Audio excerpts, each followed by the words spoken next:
Live, Jerome. How was the week for you? It was good, man. Black Friday's been awesome. And yeah, we're just coming to a close. But yeah, it's been great. What about yours?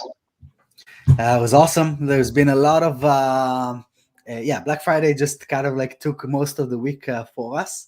But we're Yeah. also working a bunch of development of new stuff. We have a new update coming, version 2.6, coming in a week or so, week or two, with internal tasks and some cool stuff around this. So some work around Oh this, yeah. planning the next year.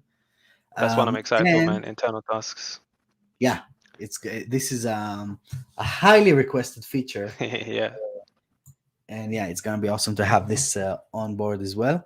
We're having trouble streaming to here. Okay, cool. So everything is working except for LinkedIn. So never mind LinkedIn. And we have some people starting to join us. So guys, this is what we're gonna be doing today. We're gonna be talking about what has changed for Atarim in 2021. We're gonna do a full walkthrough. And when I say a full walkthrough, you don't know what we have planned for you guys. We're gonna dive in deep to everything that we created, why we did it, why this is how we're gonna be, why we decided to build these features for web agencies. And this is gonna be like a pretty long conversation. That from here we're ideally going to crop this out to like 40, 50 videos that are gonna be our new training videos for the upcoming year. So the idea for this presentation came from a request within our Facebook group. So if you're not watching this or you're not part of the Facebook group, what's up, Todd? Todd is joining in the group. If you're not part of the group, come and join us there. That's where a lot of the feature requests are happening. That's where a lot of those conversations about upcoming features. And we're literally building in public inside that group. So come join us in there if you're not part of this awesome community. 2,300 agency owners are there that are on on their journey, really very much the same as you, only in different stages. So this is a really interesting place to be. So what's going to happen here? Let me see. Okay, great. So Joe, if you can go to, so we have Lori joining us here. How you doing, Lori? And we have Facebook users. So please, guys, click the StreamYard link so we can see who you are. And I would love to see who you are. Looking forward to the walkthrough. I haven't used it as much as it was downloading feedback, which is exactly why we're doing this presentation today. Um, this is not a feature anymore. And from just the length of this slide deck, you will see that it's no longer a single feature. This is like a full-on system, and we'll see why we did that. So this is what we're going to be covering. We're going to talk about the agency dashboard, which is our solution for, that was Ryan the one dong. That's the Facebook user, right? What? Oh, Okay. Okay. I hope you have only one, Ryan. why just one? Have two. Oh, Dong? dog. No, dog. Dog. Okay. Gotta be Uh, careful what you say, Todd. Are we doing an so all-nighter? I think Jerome is already feeling the all-nighter coming. I've had an all-weeker. What about you, Yeah. man? All-monther. All-monther, yeah. So what we're going to be covering, agency dashboard. This is where you work. This is where the agency and the team is expected to start their day every day, and we'll see exactly why, and why starting your day inside the agency dashboard is going to completely transform the way that you're doing business or delivering the service.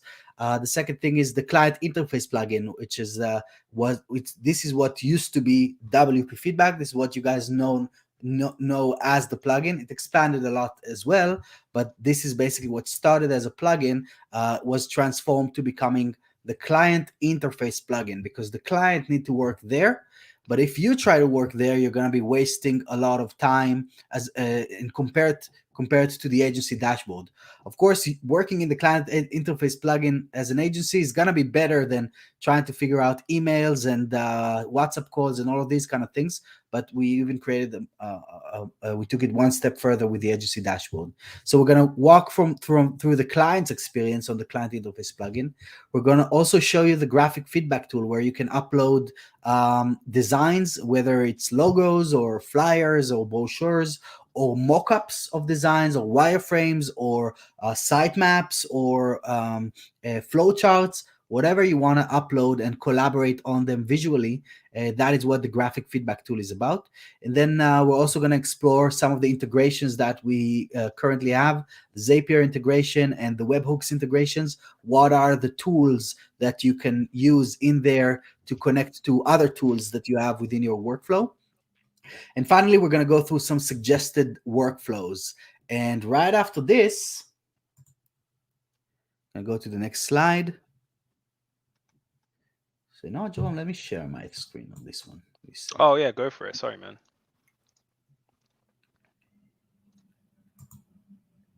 Right.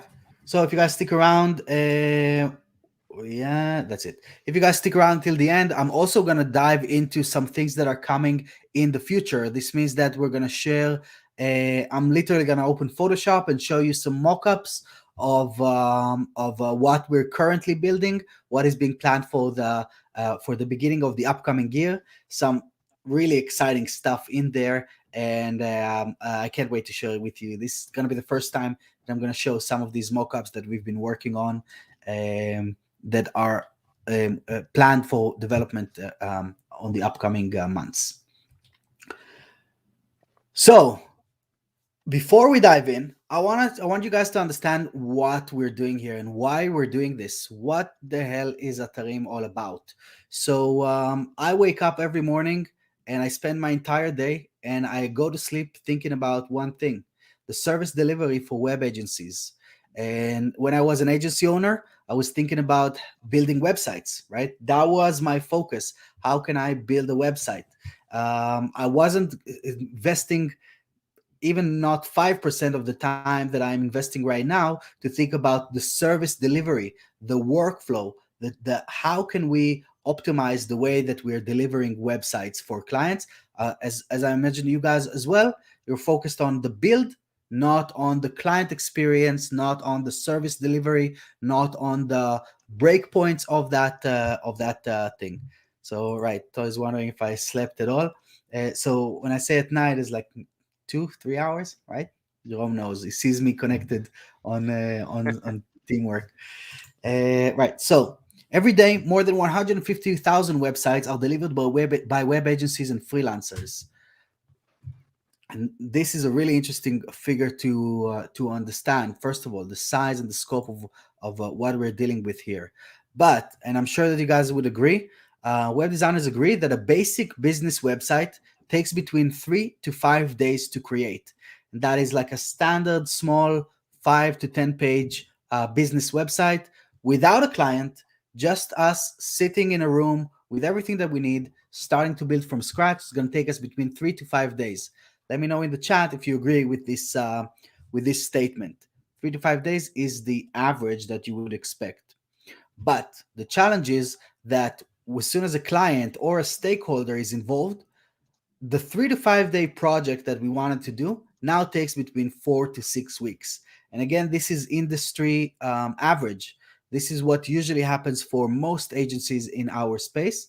And I had the privilege of talking to hundreds of them throughout the past of you guys and of us over the past 2 years to try and see those different workflows.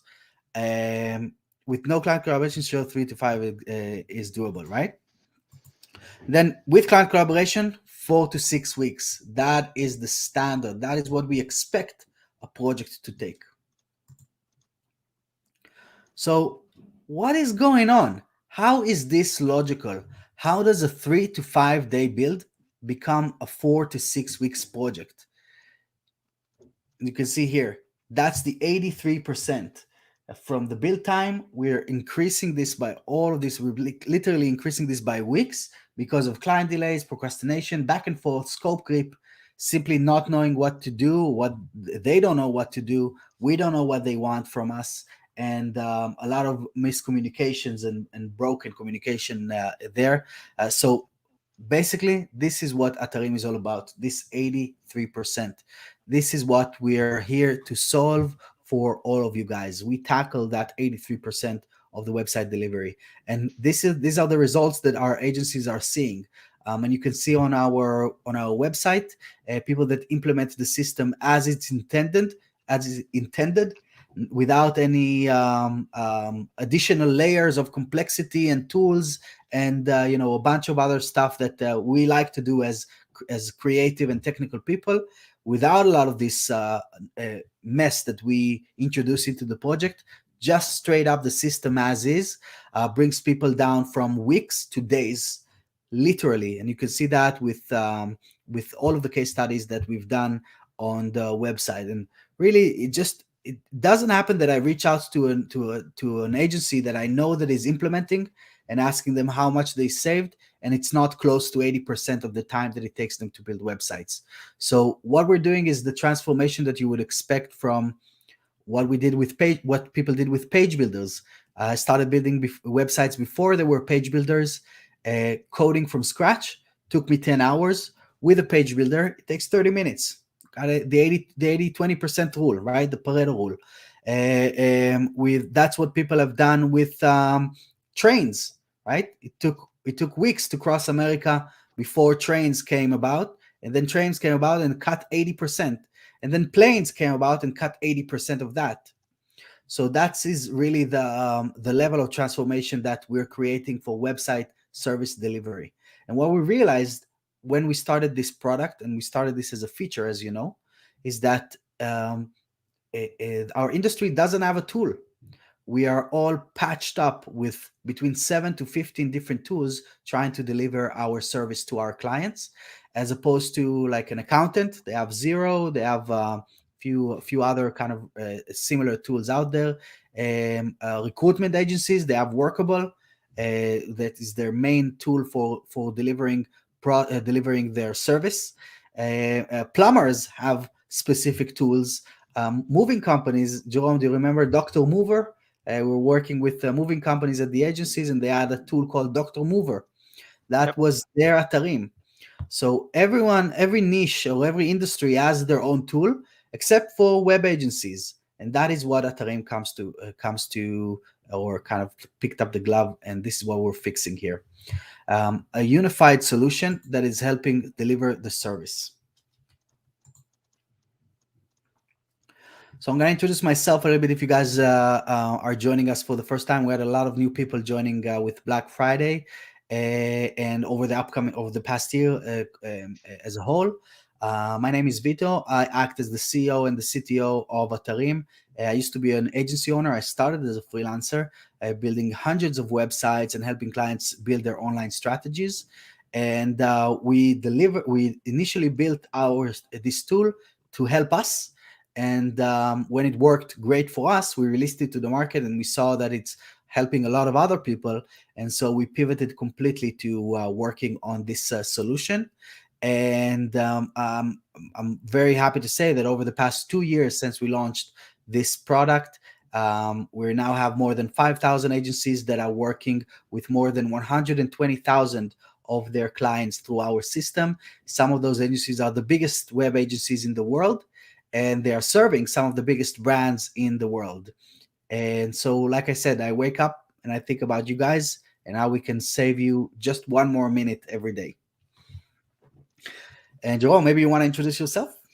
Yeah, sure. Hold on. I actually need to read it because I don't know off by heart. But no, I'm Jerome. I'm the CMO of Atarim. I freelanced for around 7 years before I joined Vito's agency. And I used to do it all by myself, and all of my processes were an absolute mess. So when I joined the agency, Vito had to train me quite a lot actually, because I didn't really know what I was doing. Um, but then, yeah, now I'm in Atarim. I'm sort of responsible for our messaging to the outside world of what we're trying to do, and I think about how where Vito is thinking about how he can improve the lives of you guys, I'm thinking about how I can make you see that our tool improved your life, I guess. Right? Does that make Yeah, sense?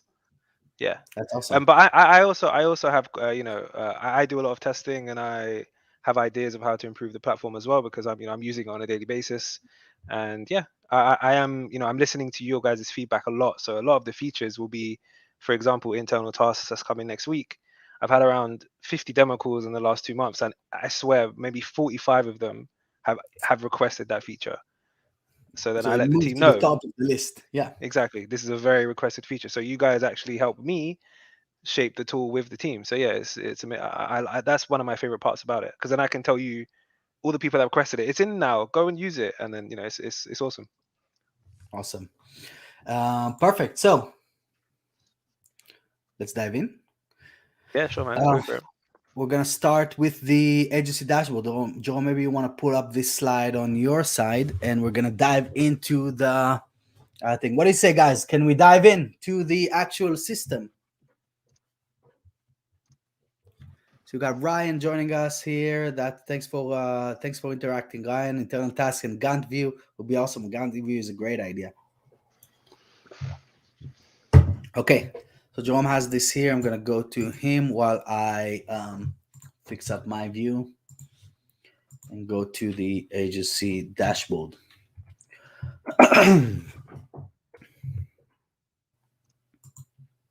Oh, sorry.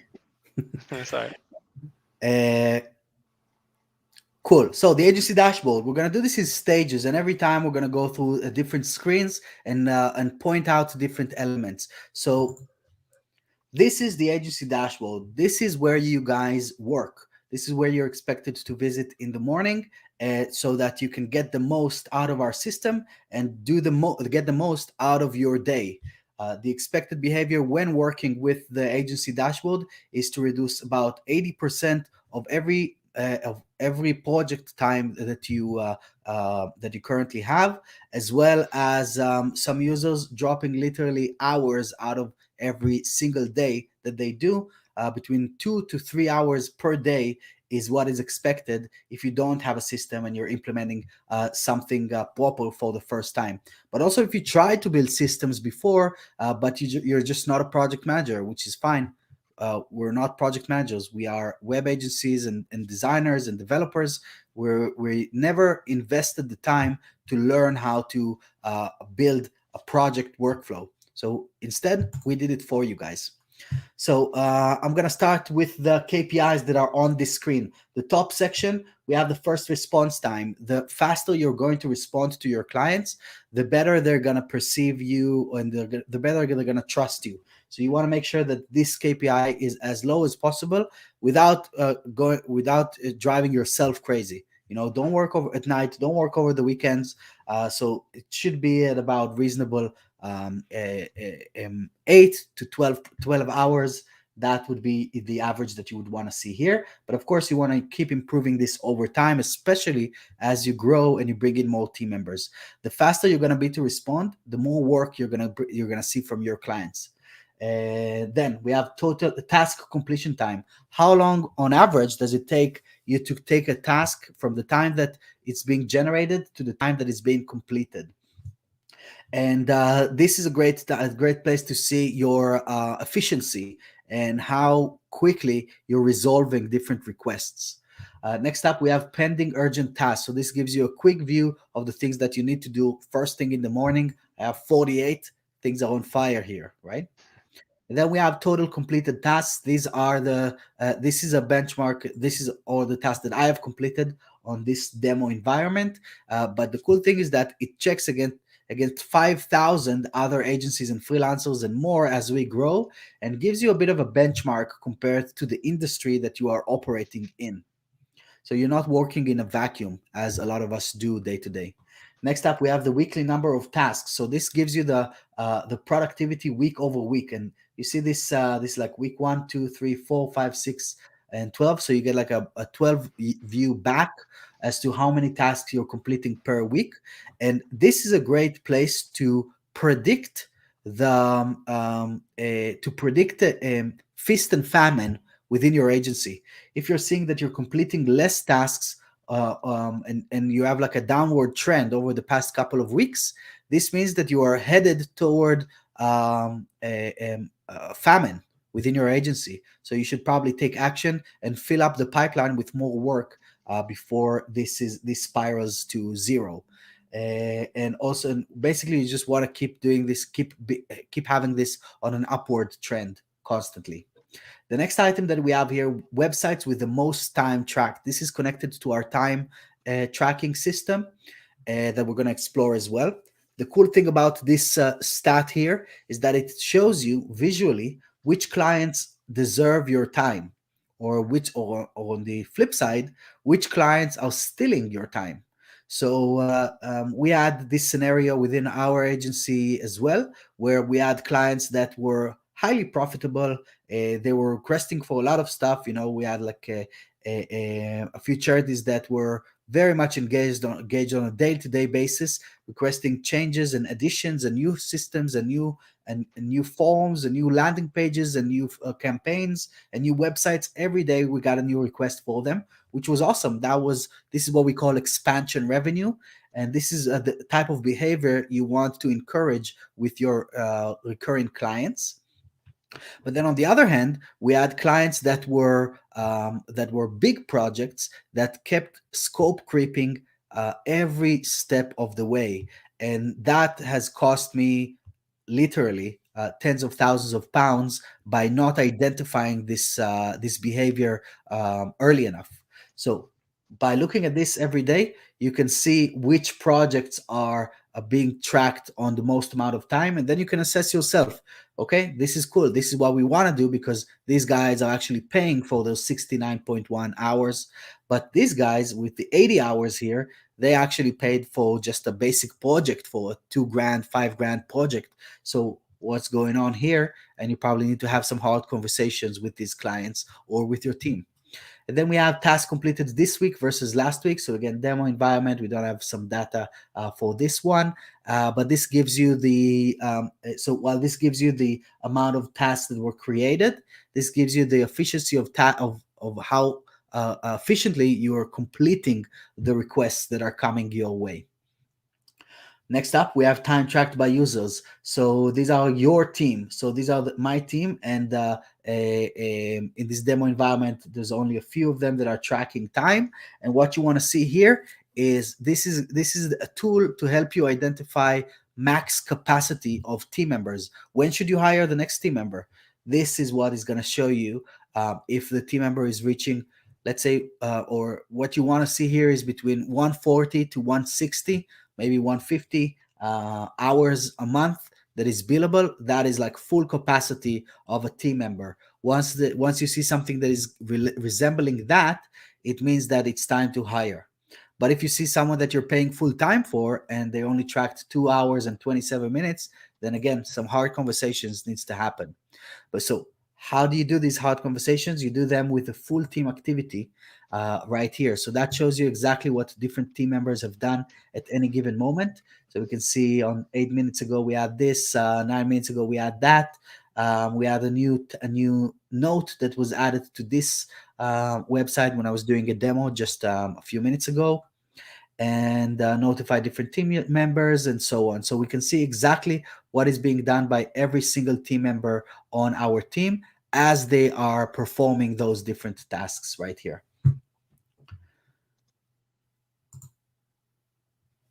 So this was the KPI and benchmarks screen. What do you say, Jerome? We're just going to dive in straight to the next one, or going to wait for questions? I don't know. There's a Yeah, I lot mean, to does cover. anyone have any questions? Yeah, I think. Hold on, let's see.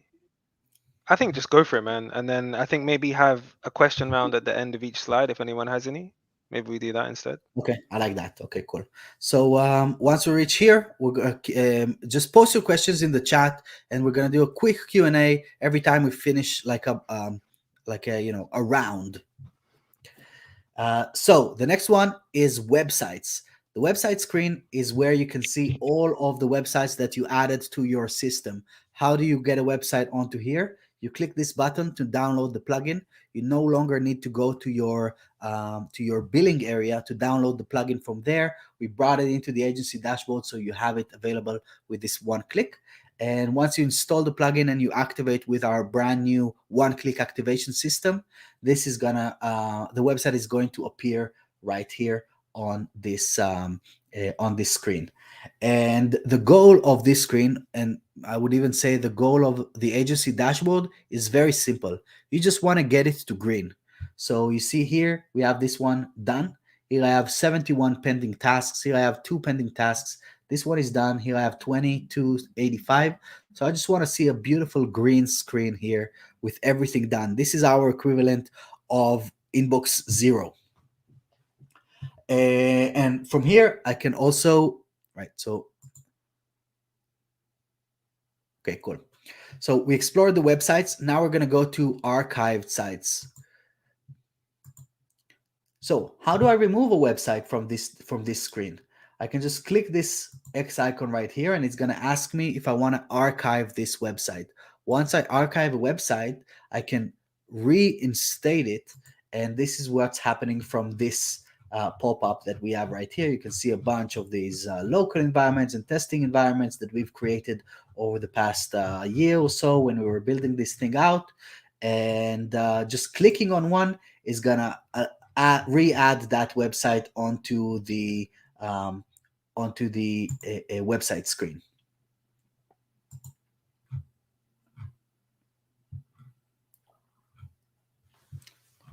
So there it is, the one that I add, or this one is the one that I added.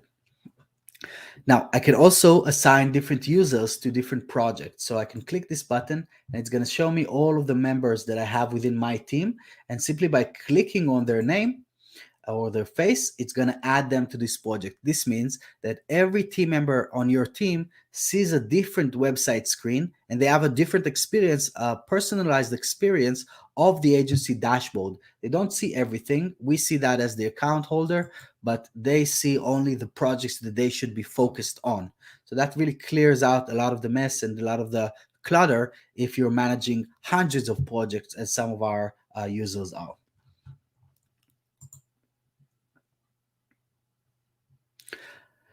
Next up, we have the advanced search.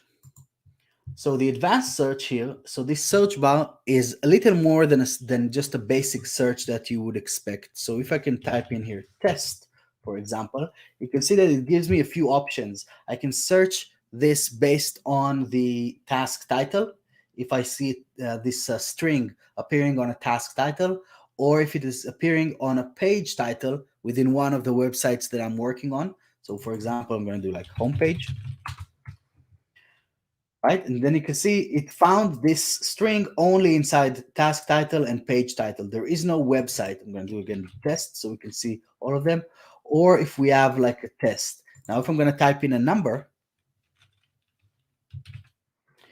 it's also going to ask me if I want to search based on the task number, which is going to give me all of the task numbers that are related to this website, to this number. So this is the advanced search, and just by clicking on this is how you get to where you want to get to. So it's not just like just typing and clicking enter. You want to find what you're actually looking for, and this is going to give you that result. So I think before we go to the next one, Bito, I think there is quite a poignant question which I would love us to answer before this person goes, if they do go, is this question here. So on the front or back end of the client website. Yes, every website, every plugin affects the speed. That's the short answer. But our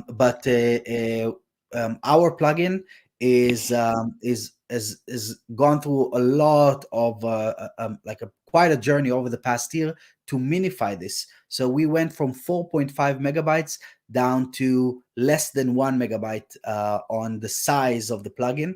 Everything was transformed into SVGs. A bunch of scripts were removed. So we went from about 900 milliseconds of additional load only for logged in users, right? So if you're logged out, it doesn't affect the speed at all. But if you are logged in and you're inside the admin, yes, there's gonna be some like less than a second of delay, about 800 or 700 milliseconds addition when you have a bunch of a bunch of tasks. So if it's just like nothing, then it's not going to do anything. More than that, we deferred the load of the interface from the initial load. So this way, you sometimes go to the website, and we'll see that when we go here, you're going to see that the tasks, the interface appears like a second after with like a nice animation, because we're not loading this on the initial load. We wait for the website to load, then we load our stuff. The reason for this is because we need everything mapped out, the entire HTML mapped out before we drop the tasks. Because if some of the HTML doesn't load fully, then the tasks would lose their location. They wouldn't know where to place themselves. So we load the website, then we load ourselves. So that was the quick answer is yes, but nothing significant that you would want to worry about. We also have a suggestion from Ed as well, which I think is a good suggestion. Being able to change it from a list to a grid, the website screen. I think that's a great idea, Ed. Yeah. And I honestly think it's not very difficult to implement. So I'll put this on our list, and we'll visit it in our dev meetings and see if we can get this in. So we actually talked about this just last or this week on yesterday on the Thursday meeting. Oh, did we? Nice. Yeah, and we decided that it's gonna happen, Ed. Oh, cool. Oh, sorry, Ed. I shouldn't have jumped the gun. I'm clearly not paying attention in the dev meetings. Sorry, my bad. So it's coming on the in the upcoming month, really. The Awesome. lists on the website screen. Sweet. Great. Next up, we have export data, and I'm just gonna do export data and what's new in one go here. So if you click the export CSV/Excel file here, you can choose what type of data you want to export from the agency dashboard. And this is just like a mechanism for you to, if you want to manage things with spreadsheets or anything like that. So you have that option. I couldn't figure out like a full-on reason why yet, but this was requested by some users. So, and this is an important part of being GDPR compliant, which our system is fully is. So this is why we have this as well. So you can just export data directly from the agency dashboard. Now, also you can see that we have the what's new icon here, a widget that if you click on it, you can see all of the new things that we've added to our dashboard and to the client interface plugin. We update this regularly, and you can click an item and it's going to give you some deeper insights, as well as you can just kind of go to the full Atarim change log from here to see everything that we've implemented. And we're releasing updates rapidly. The way that we look at this is that there is going to be an update every single month that is going to include at least one new and significant feature. So you can, if you look at the changelog, you see that we are extremely active on development.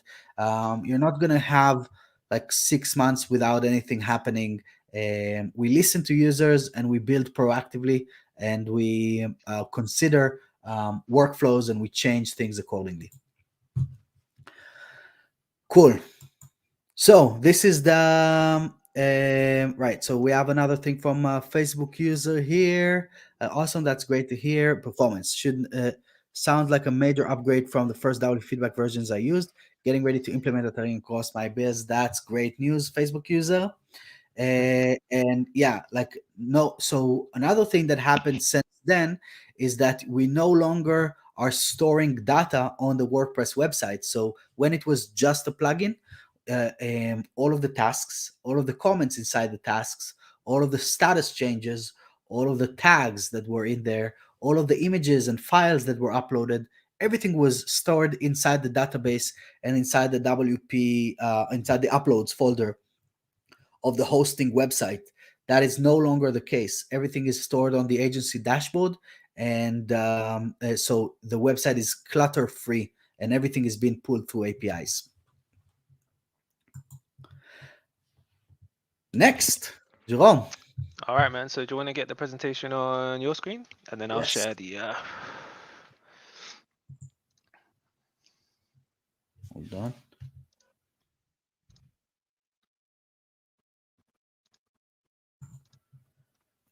right. So we're just gonna do like back and forth for every round here. If you guys have any questions, let me know. And I'm just gonna bring this back up while Jerome is loading things up over there. So Jerome, over to you, man.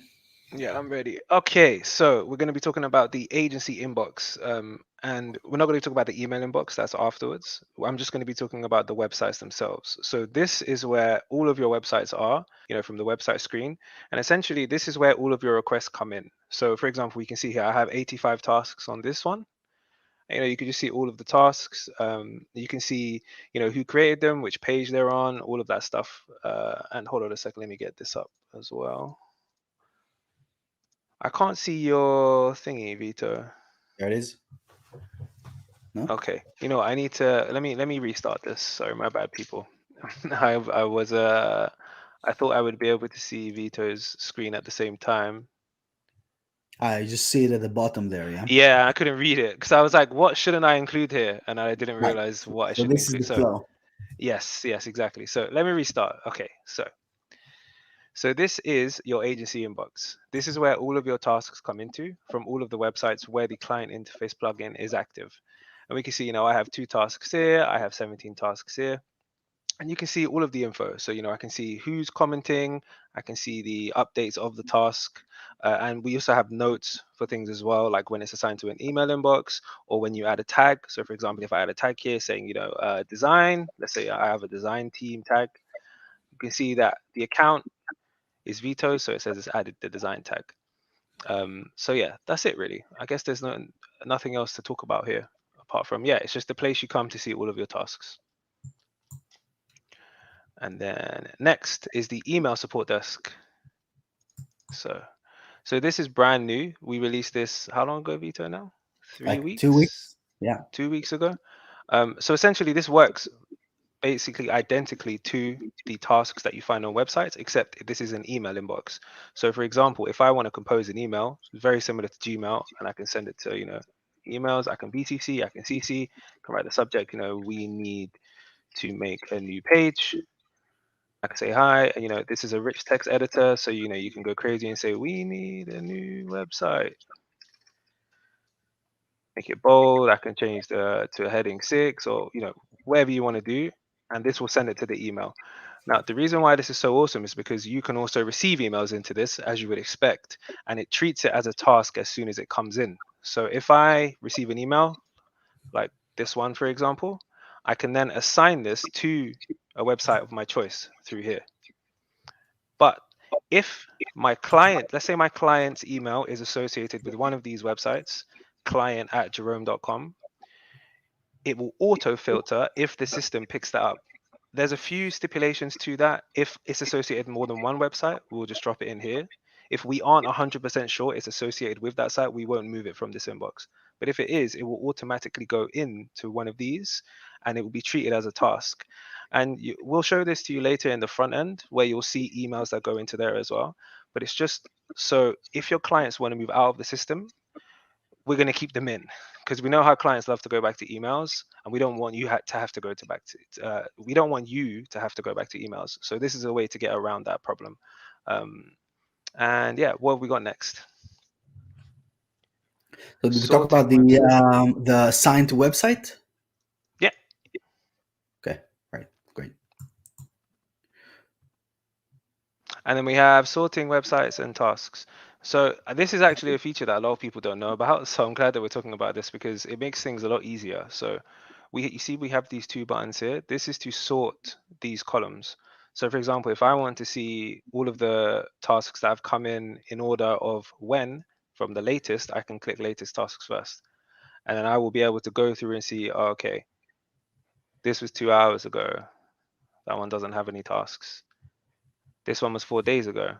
So I can also see A to Z. So, if I want to do it from the top to the bottom in terms of alphabetical order, and I can also do this with tasks too. So I can see, which ones are the highest priority, which ones do I need to take care of first. So, we can see critical here. We can see the open ones here. What else have we got? Done to open as well. So we can see all of the tasks that are done and the ones that are open at the bottom. And this is super useful as well, especially if you are project managing and you're taking care of tasks that are coming in. So every hour I would just check latest tasks first, and I would see what's coming in and assign it to the relevant people. And then what do we have next? Yeah, and that moves me on to assigning responsibility. Another thing people aren't using a lot as well. So you can assign each task to specific users, and you can do it to more than one user if you want. So let's say, for example, I'm going through this list of tasks and I want to assign it to my team. I can say, who is responsible for this task? So I know Felix should be taking care of this one. So now we can see Felix is highlighted with this border on the task itself, and we can also see him here. This also automatically assigns him to the task, so he gets notified. Now, let's say Felix says, you know what, this task isn't for me, this is for someone else. So he can come in and say, you know what, this is for Sean instead of Felix. So now what happens is, to make sure that everyone is held accountable for a task, Felix hasn't actually been unassigned, because technically, even though it is Sean's task, it's moved through him. So he should be keeping up with what's happening with his task, because what if Sean doesn't do anything, right? So Felix should be seeing what's happening with this task. So we keep him here. He's also still assigned, so he can still be updated with this task. If a day's gone by and he still sees that there's no activity, he can, message Sean and let Sean know, like, this task is assigned to you. You need to do something about it. And this means that they'll receive notifications based on changes in this task. So it keeps everyone up to date. It keeps everyone accountable. And if you do go through, I'm logged into Vito's account, but if this was Felix, it would say Felix assigned Sean, right? So you can go through a task and see exactly what's happened in terms of assigning. So when it comes to the meeting and these tasks haven't been done, it's very clear what's happened in the task. And we're all about that. We're all about keeping the story of a task inside it. So no one's ever, I never heard about this task. Well, you definitely did, because you were assigned to it. And then we have auto login. So auto login is one of my favorite features. So essentially, when you log into your dashboard, you are logged into all of your WordPress websites. And the great thing about this is you don't have to have anything like LastPass, which is what we use. It's still a great tool, but this just means it's all in one place. You don't have to give anyone logins. You don't have to give access to anyone. They just need to be logged into here. So let's say I want to go to this website and I want to see this task. I want to see where this task is, and I want to be able to work on it quickly, right? So if I click this button here, what this does is it logs me in to the website, and then it scrolls to the task that I clicked on. And this speeds up the workflow so much. So let's say, how much time do you think that saved me, Vito, just doing that? Well, like when you're working on websites at scale, the average is that you're logging. So let's say you're doing like care plans and stuff like this. You're probably logging in between 20 to 30 times a day to different places. So that means figuring out the logins, but also that means that finding the domain, going to the domain, waiting for it to load, going to / WP admin, typing in the address, then it drops you in the dashboard, then you go to the front end, and then you try to find that page that was in discussion and that area on the page that was in discussion. This is all done with like that one click of a button. Exactly. So it's basically saving about 15 clicks every time you click this button. But more than this, Exactly. I would even add to this that this is an amazing way for when your team, when you're managing a team and someone is leaving, because now when someone is leaving, we need to go through and change passwords all around, and this fixes this completely. You never share passwords with any team members at all. You just remove them from the dashboard, and that's it. Once they're removed, they are locked out of all of those different websites. This login feature is an expiring token. So a few hours after you logged in, it's gonna automatically log you out if you close the window, if you completed the session. This way, we're making sure that we're on one hand giving you the flexibility and the control, but on the other hand, keeping security standards. Yeah, exactly, man. And you got to think, if you're doing 30 tasks in a day into 30 different websites, even with LastPass, you have to go to WP admin, choose the right login. Oh no, the password doesn't work. I have to reset the password. Right. It just doesn't happen with this at all. So, I just click this button and I'm ready to do the work. And if you've got a team of 10, 15, it takes so much off of the project manager's plate. It's crazy. So yeah, this will always be one of my favorite features, and it's one of the best things I think we've ever developed, honestly. I agree. One Okay. thing to keep in mind is that this is connected to the default webmaster user on the website that we're going to see later on in this presentation. Yeah, exactly. Okay, next, so we have tracking time, another one of my favorite features. So with each of these tasks, you can track time on them individually, and I'll show you what that looks like. So let's say, for example, I am a designer and I need to change this text, right? So I can click here, and what this will do, it will add a timer in the bottom left that is counting up. So the intended workflow is I add a timer. You can also add an estimate if you want to. So let's say I think this is going to take me an hour. I then start the timer, and then I click open task. This takes me to exactly where I need to do the work, right? So I need to change this text. Obviously, it's not going to take me an hour unless I'm a really crappy designer, but let's say I am. This is going to take me an hour to do. Once I've finished that task, I go back to the dashboard. I can then pause the timer and log this time. So what this allows me to do is I can say what I did when it's very fresh in my mind. So I can say I changed the text to what was requested. The great thing about this is that it's very difficult to recall. Let's say I've done 30 tasks in a day, and my project manager or my client is asking me what was done today. It's very difficult to recall all of the details. I might be able to go through the broad strokes of what I did, but when a client's asking you exactly what was done, it's very difficult to tell them it in detail. This allows you to do that because once you've entered in what you've done, once you've done it, you don't have to think about it anymore. I can see this took me 24 seconds. I can mark this as billable, and I can also complete the task from here. So let's say, okay, the task is done, and I'm marking it as billable. So I know in the future when I'm talking to my clients about this task in a revision round or whatever it might be, I know I need to bill them for these 24 seconds that I spent on this task. So once I save that, we're going to show you where that goes afterwards. Or are we, Vito? Am I going to show the time entries now? No, that is a section of its After. own where we're going to explore the time entries Okay. screen. Okay, cool. So yeah, we're going to show you where that goes afterwards. And essentially, you can have as many timers as you want. So I can go in and set up my work for the day. So, I can say all of these tasks. I can go here, start a timer. I can go here, start a timer. And it pauses the one before as well. So I can go here, go start a timer. So now I know, okay, I know what I'm doing, right?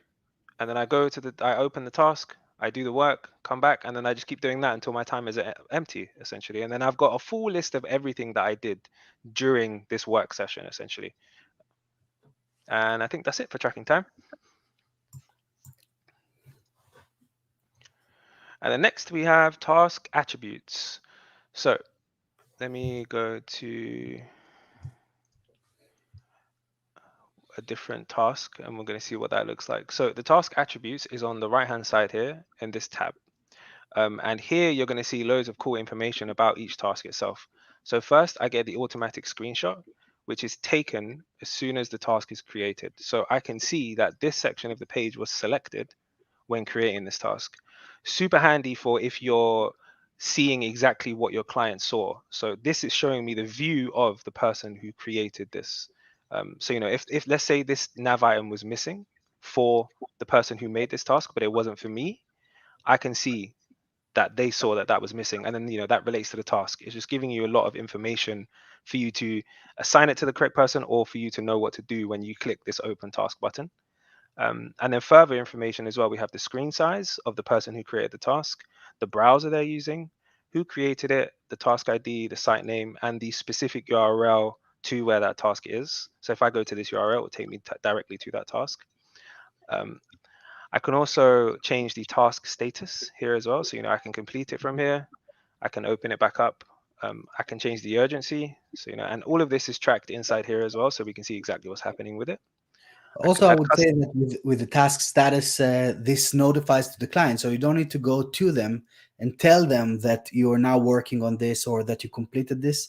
It's enough to just move this slider and the system will tell them instead of you. Yeah, that's a great point. And it also has a link in the email to the task as well, right? Yes. So they can see the work you've done essentially by just clicking that button, and it takes them directly to the task. Very similar to how this button works without the auto login. And then we can add custom tags as well. So, if I want to add a tag and say, this is a pre-build task, and we'll show you what you can do with tags more extensively further down the line. I can then assign this to different users so they are notified when things change in this task.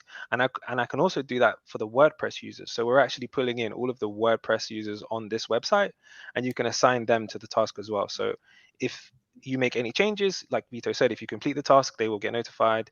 And if you make a new comment, and that also depends on your notification settings, which we're going to get into afterwards as well.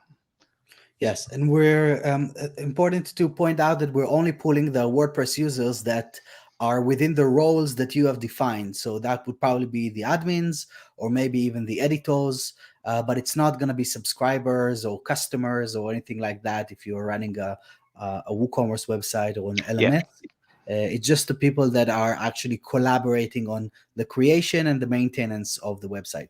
Yeah, because this list would be absolutely massive otherwise in some cases. Yes. Yeah. And then finally, in this one, we have the filters. So this allows you to see what you want exactly on the task center. So what I can do is I can click all sites here, and this will show me every single task from every single website in this list. And then what I can do is I can filter them based on certain things. So let's say I only want to see general tasks. I just tick this, and now I'll see only general tasks that are across every single website in my agency dashboard. Or I only want to see it on Atarim Test 4. I can then go back and say I only want to see general tasks. Okay, so I know there's no general tasks here. So let's say I want to see only complete tasks. We only have one. And you can combine them as well. So, if I put graphics and completed or in progress, I won't see any obviously in here, but this will show you all of the filters that you define. And then let's go to another one, and I can see based on urgency, based on the users that are assigned to the task. So this is great for people in your agency dashboard who are working on specific websites. So if I put this and put Felix, we'll see only the tasks that are assigned to Felix. And you can also do the same with the WordPress users and the task tags. And this is why I wanted to talk about in the previous one where I said about tags. This is also great if you're defining revision rounds based on custom tags. So, or based on your team. So let's say I want to put design on tasks that are for designers and development for tasks that are for developers. And they can come in here and just tick this on, and they will see the whole list of tasks that are specifically for them to work on. And I think that's it for filters. Okay, awesome. So we have a few questions here, Jerome. So let's go back, scroll up a little bit. So we have Jeff asking, Miss joining earlier, and we'll catch up now. A few things popped up that I needed to take out of for I think he clients. had to take care of something for his client, Take so he care missed of. a bit. Okay, right. Yeah. Okay, great, Jeff. So good to have you with us. And we have Ed here asking, is it logging them in as admin? Would they be able to create a user for themselves when they are in the website dashboard? So this is in relation to the auto login feature. Jerome, do you want to take this one? Yeah, sure.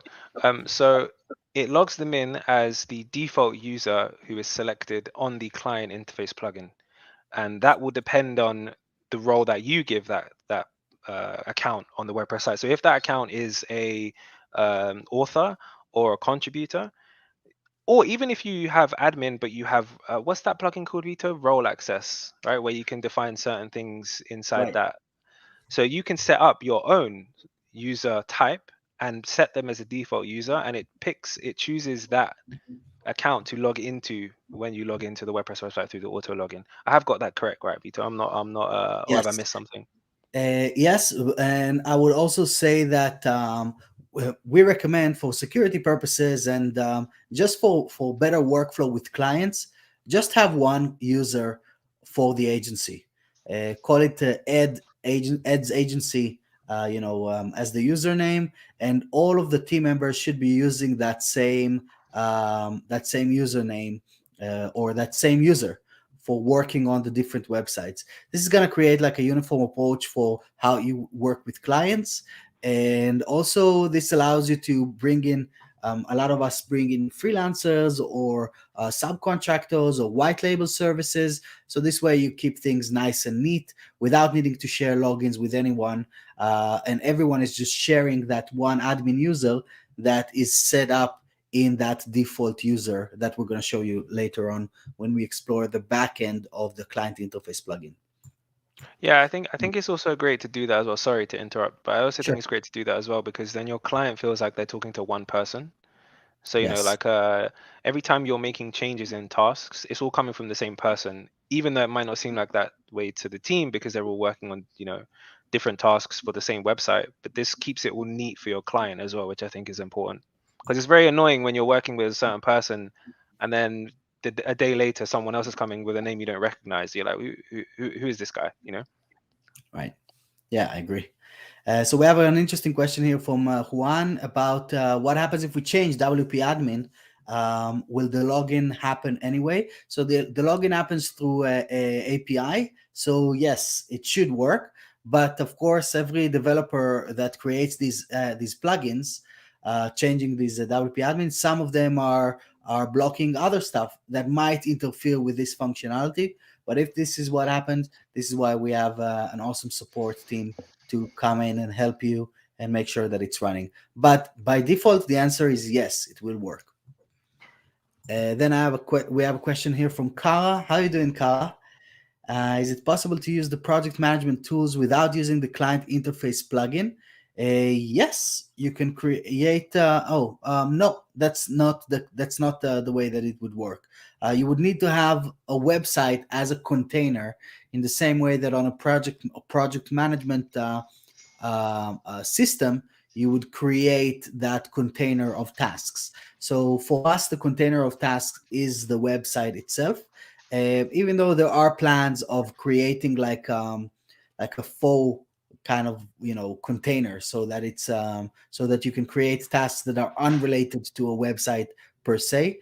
This is something that we are planning for the upcoming year. But for now, you have to have a website that will carry those tasks. You can use the inbox. You can use the email inbox without Right? the plugin. That's the only Yeah. thing you can use. Yeah, I agree. Cool. I'm up. Yes. So let me add mine. And then what do we have first? Task boards. Brilliant. So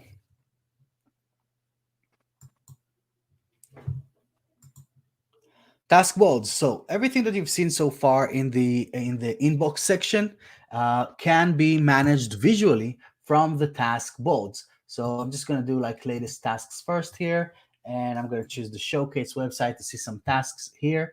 And we see we have maybe some notice here. What are they talking about? We have that screenshot that is collecting it from there. We can drag items, and again, every time that I would drag an item from one column to the next, this will notify the client automatically, so that I don't need to worry about these things.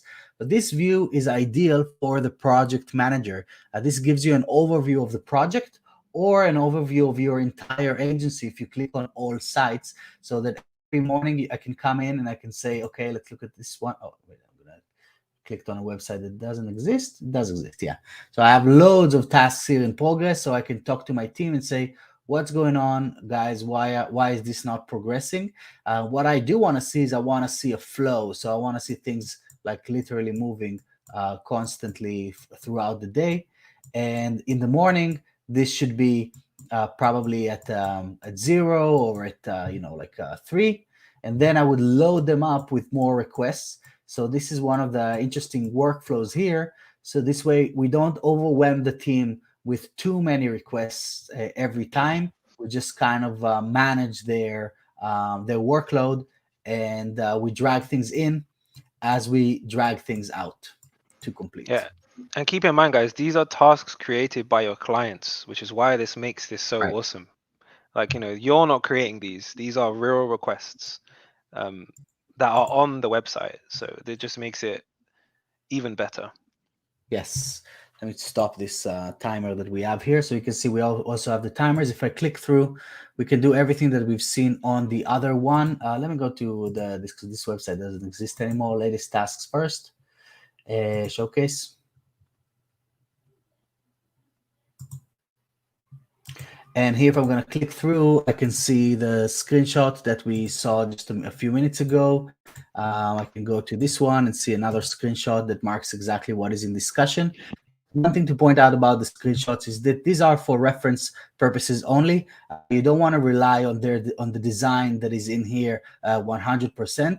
The reason for this is because we're not actually taking a screenshot from the computer. We're actually doing this from the backend, if you will. So we're looking at the source code of the page that the client is on and the viewport position, and we're generating the screenshot from an HTML view. So this is a kind of this allows us to allow this to work on every type of browser, any type of system, without needing to have any Chrome extensions or any desktop tools. So this was a bit of an innovative thing to do. But one of the challenges with this is that sometimes SVGs are messing up with this. Sometimes it's not going to pick up on some custom code that you may have, some JavaScripts that are running. So you would want to rely on these screens more as orientation than actual representation. And then if you want to see the actual thing, you just click the open task button. It's going to log you into where you need to go. But here, what I see is that I get a 404. What are they talking about? Oh, probably we have a broken link on this button. So I get the full clarity from the image, even if it's not like 100% how it's going to look over there. And of course, we get the screen size, the browser version. We can change the status of the task, the urgency of the task, add tags, notify my own team, and notify any WordPress users that are defined within the user roles of WordPress to be collaborating with our system.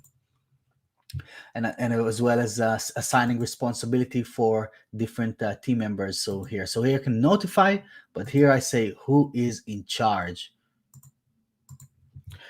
So now we're looking at the status board, but we also have the urgency board. So this, if we have too many tasks, this is the ideal state for prioritizing the work. So then we can go in and see, okay, for this one, this is pretty critical. So I'm going to work on this one first, and then I'm going to do this guy. And then this is pretty high as well, but this guy we're probably going to leave for later. So if you're overwhelmed with requests, then go to the urgency tab and start organizing. So that you can know what to start. And then you just scale them up one by one, start from critical and go down to low.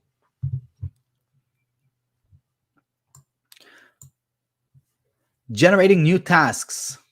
So we can create new tasks inside the agency dashboard by clicking this button, add another task, and that will create what we call a general task. And we can decide which page this is going to be assigned to. So I'm going to choose the home page here, and this is going to be saying, remember to change the top banner before the launch. I'm going to choose who to notify. Maybe I don't want to notify the client, so I'm just going to notify myself in this case from the WordPress users, and then I'm going to create this task here for me. Oh, I'm going to get this refreshed.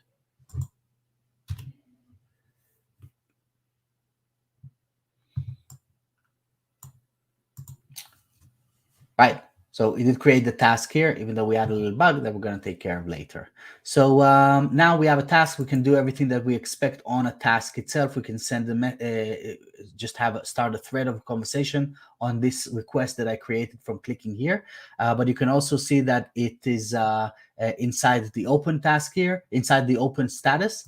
If I'm going to create this task on pending review, homepage or new page, new task for this page, then it's going to create this right here on the pending review section, marking that status for me as pending review. I think another good point as well, Vito, is if you open the task again quickly, is that the username, I know, look, it might look confusing because it says Jerome Griffiths and in brackets it says Vito Peleg, but the reason for that is because Vito was the person to create this task on the dashboard, and Jerome Griffiths is the name that is attached to the WordPress user. This is why it says that. So this is the agency user, if you will, that we talked about before. This is the default webmaster is Jerome, even though Vito created the task. the client will see just Jerome. They won't see my name. So this way we can have this would be the username could be the name of the agency or the founder of the agency. And this way, like, you kind of build that relationship, even though you're not really the one that is doing all of the work day to day. Exactly.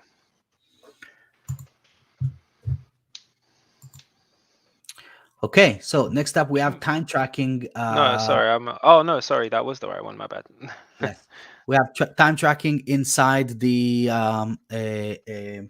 inside the agency dashboard. So we saw the time tracking feature where we can track a time. There's already a timer active for this task. So let's see another task. There's already one for this one. Jerome, you opened all the timers. Do it for the general. Yeah, there you go. So we can start a timer if you want. It's going to load them up here to my queue.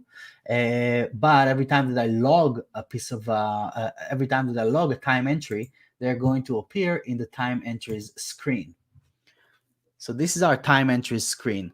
And if we go from the left to the right, we're going to see some cool features that we have here. First of all, we can filter the time entries based on websites just by clicking on the website right here. So if I'm going to go to this, I see that I have a bunch of tasks that were assigned to this particular website.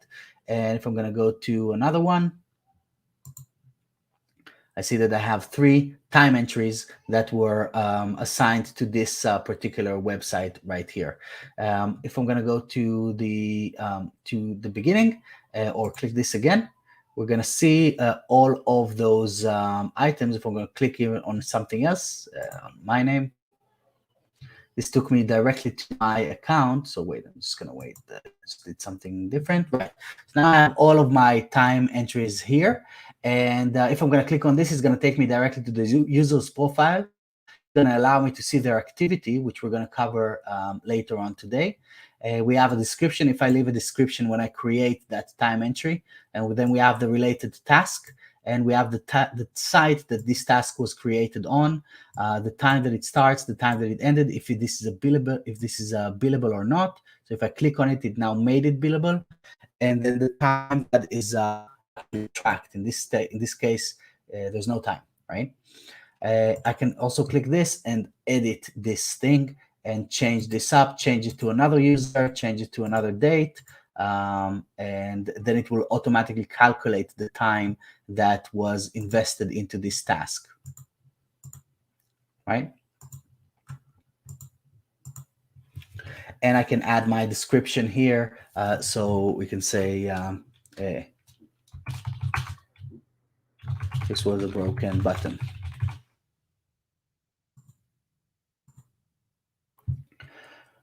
Great. So then I'm going to go to the right side where I can filter items. So on the left, I can filter based on websites. On the right side, I can filter based on date. So I have a few predefined time intervals, but I can also set a custom date here. And then I can filter based on different users. So let's say I'm going to do just Vito and Harry. And I also want to see Sean here, right? And then I can choose billable and non-billable, or billable only, or non-billable only at all here. So that is the filters. And here on the top, we have the ability to create a new time entry where I can choose the relevant website that I need to assign this to. So I'm going to put this on this one, and I'm going to choose a task for this dropdown, or I can start typing, make the logo bigger, right? And then I can choose the user that is actually creating or did the work, choose the date and the time that this has happened on. So it's going to be here. I actually made it smaller. I'm going to mark this as billable. Great. So this is the one that we see right here, the one that I just created. Now I can also export a PDF of the current view. So for example, if I want to create a report for a specific website or client, I can just choose their website from here from the side, then click the export PDF. And what I'm going to get is a time entries report that is showing me all of the time entries that are in my current view, along with the logo on top. Now you're seeing the Atarim logo here, but this can be your logo. And I'm going to show you how to do this with the white label settings later on.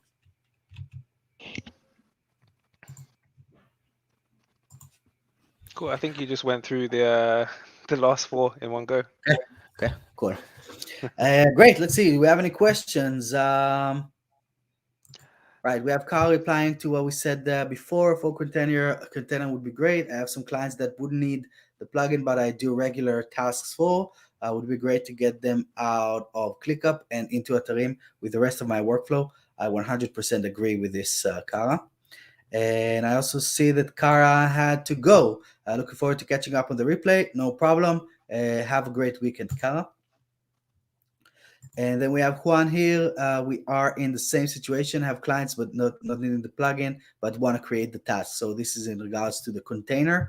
I agree. This is going to be a great feature. And I'm in the same boat with non-website specific project. I agree, Ryan, 100%. Just email us with new request. It will be fantastic to be able to create a website without the plugin installed and add client emails for auto filtering. So I do want to suggest something for you guys that I've seen a bunch of agencies doing. Create tasks on your own agency website. So have the plugin installed on your agency, and that would be your internal mechanism for all of the tasks that shouldn't be for clients to see or interact with, or they don't have a website. Just have it on your own agency website as general tasks. That is going to solve this challenge completely for you, Juan, Ryan, and Kara, while we're doing something that is kind of like a workaround, right? There are any plans of localized translate the dashboard or at least reports and emails?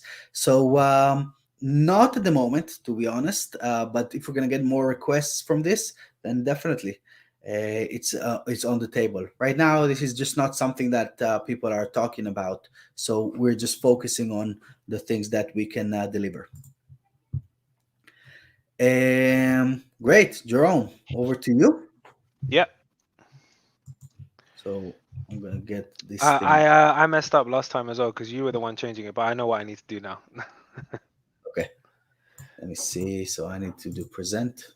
Yeah, I need to change my screen as well. Let me change the one I'm using.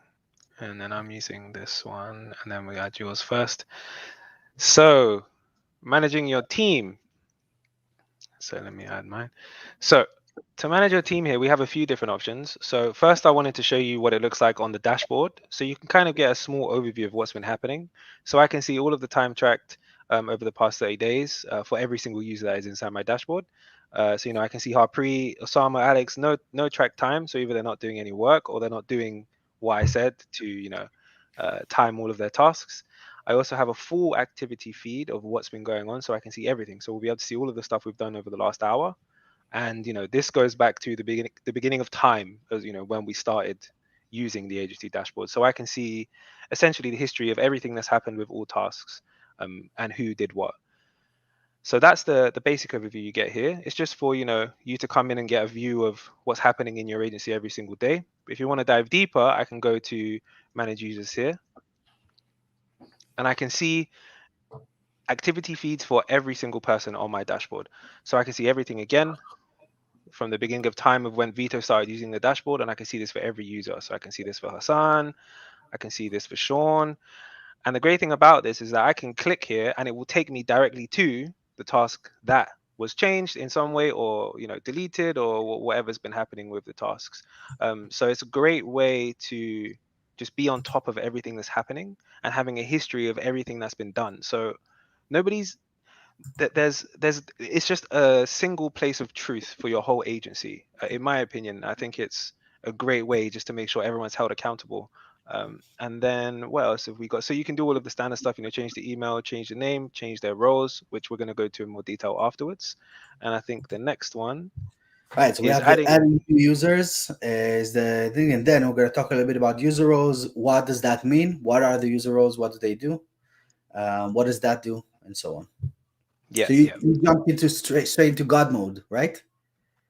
Oh, is that where I went? Oh, my bad. That's good.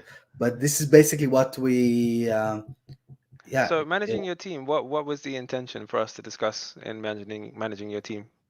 Yeah, that's Because to me basically that just introducing the screen as a whole, and then going into I see. Okay. the fact that we can do ABCD. Okay, cool. Got you. Okay.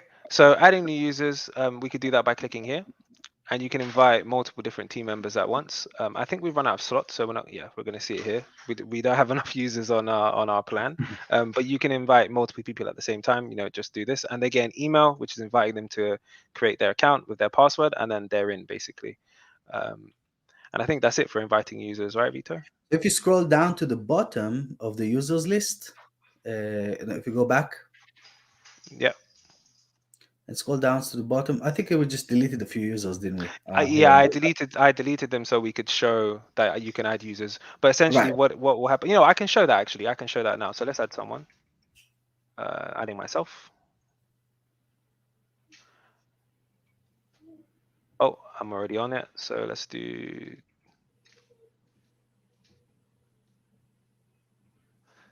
So now if I go back, we'll be able to see that this person has been invited and it's pending. So I'll be able to see that, they haven't accepted the account yet, and I can resend the email from here as well. And once they do accept, they become a fully fledged user like everyone else, essentially, on Right. this list.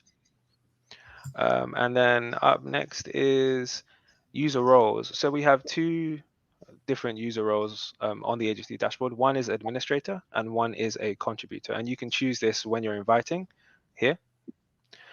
And what happens is that if you add an admin, they can see everything on the dashboard, right, Vito? Am Yeah. I correct in assuming that? So they can see all of the websites here. They can add themselves to websites. They can take themselves away from websites.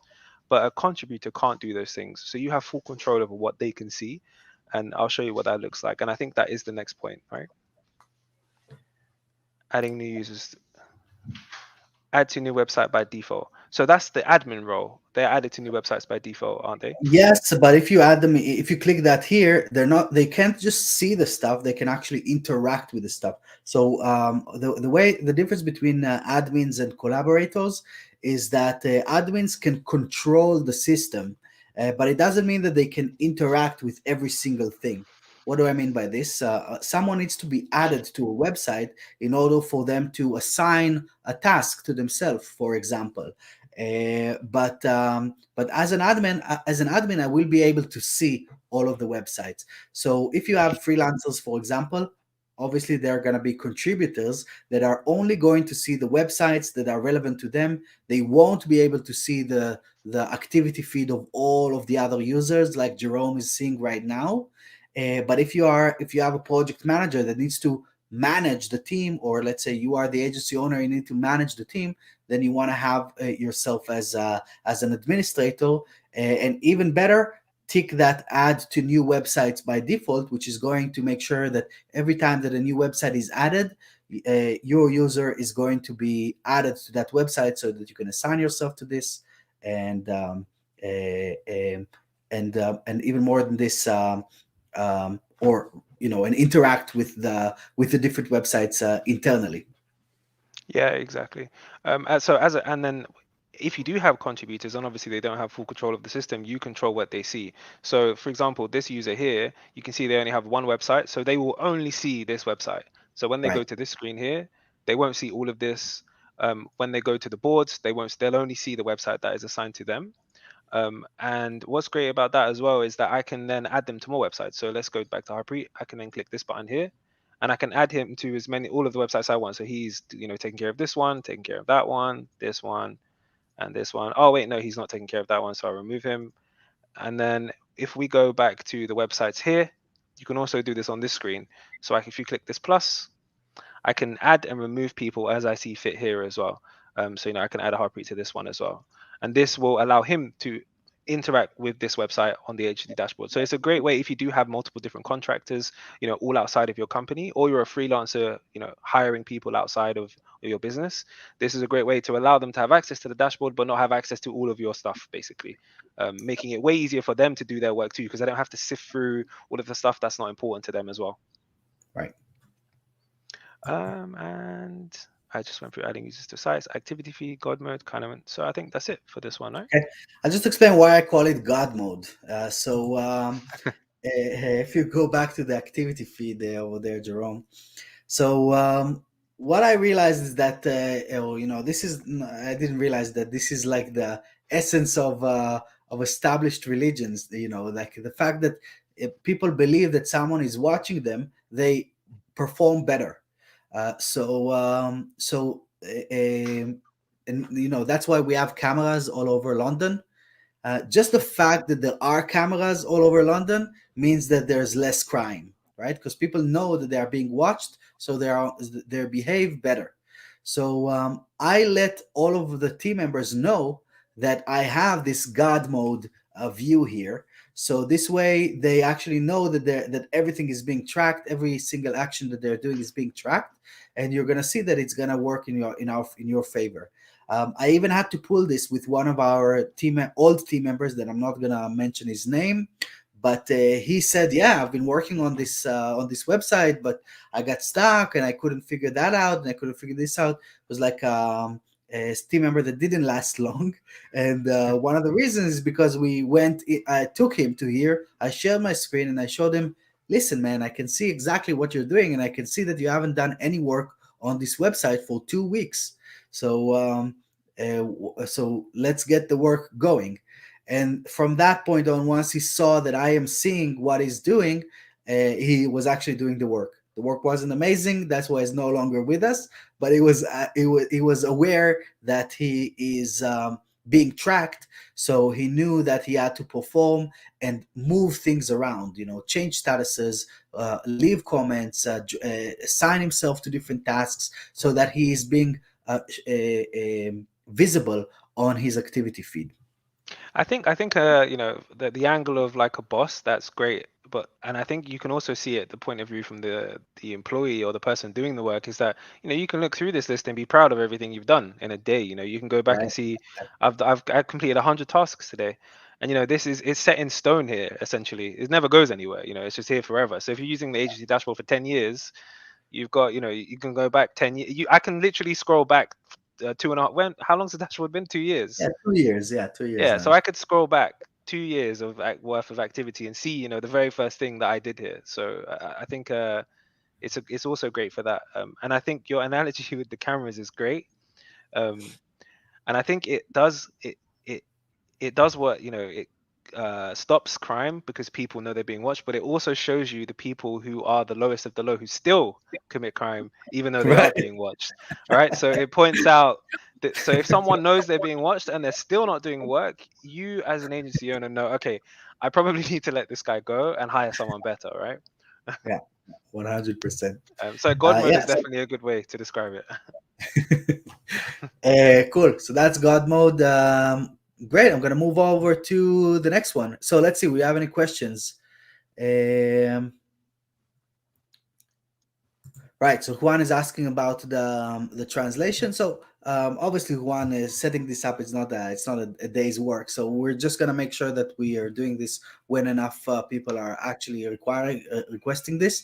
But I think that we have your request specifically that came in, and if not, it's another guy. So your request is gonna be added to this queue, and we're tracking all of these things to make sure that they're all on the backlog and in our PM system, so that we make sure that we know where to place our focus. Yeah. Then here, but I would say that, and one of the challenges that we have with translation, Juan, is the fact that we're building so fast. So every time that we do a round of translation, like literally 2 weeks later, some strings are missing.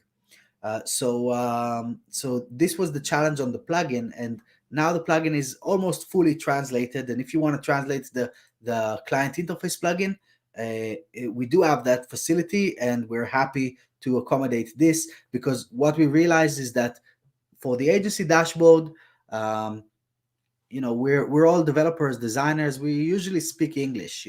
That's the most people would speak English because they're a little more savvy. For the clients, we don't expect them to be savvy, and that's why we have translation facilities over there. And the client interface plugin is translated to, I think, 10 or 12 different languages at this point. Yeah, I do think there's some missing strings there at the moment because we did update. 100%. Yeah, because Yeah, we yeah, keep building, and it's gonna happen, you know. But yeah, yeah. the vast majority of it is fully translated. Right. So we have a comment from Ed here. This is a great tutorial for us as owners. Thank you. Do you think that you can do a tutorial that is geared just to the user we add for training? So how to train the team members? That's a really good idea. Yeah.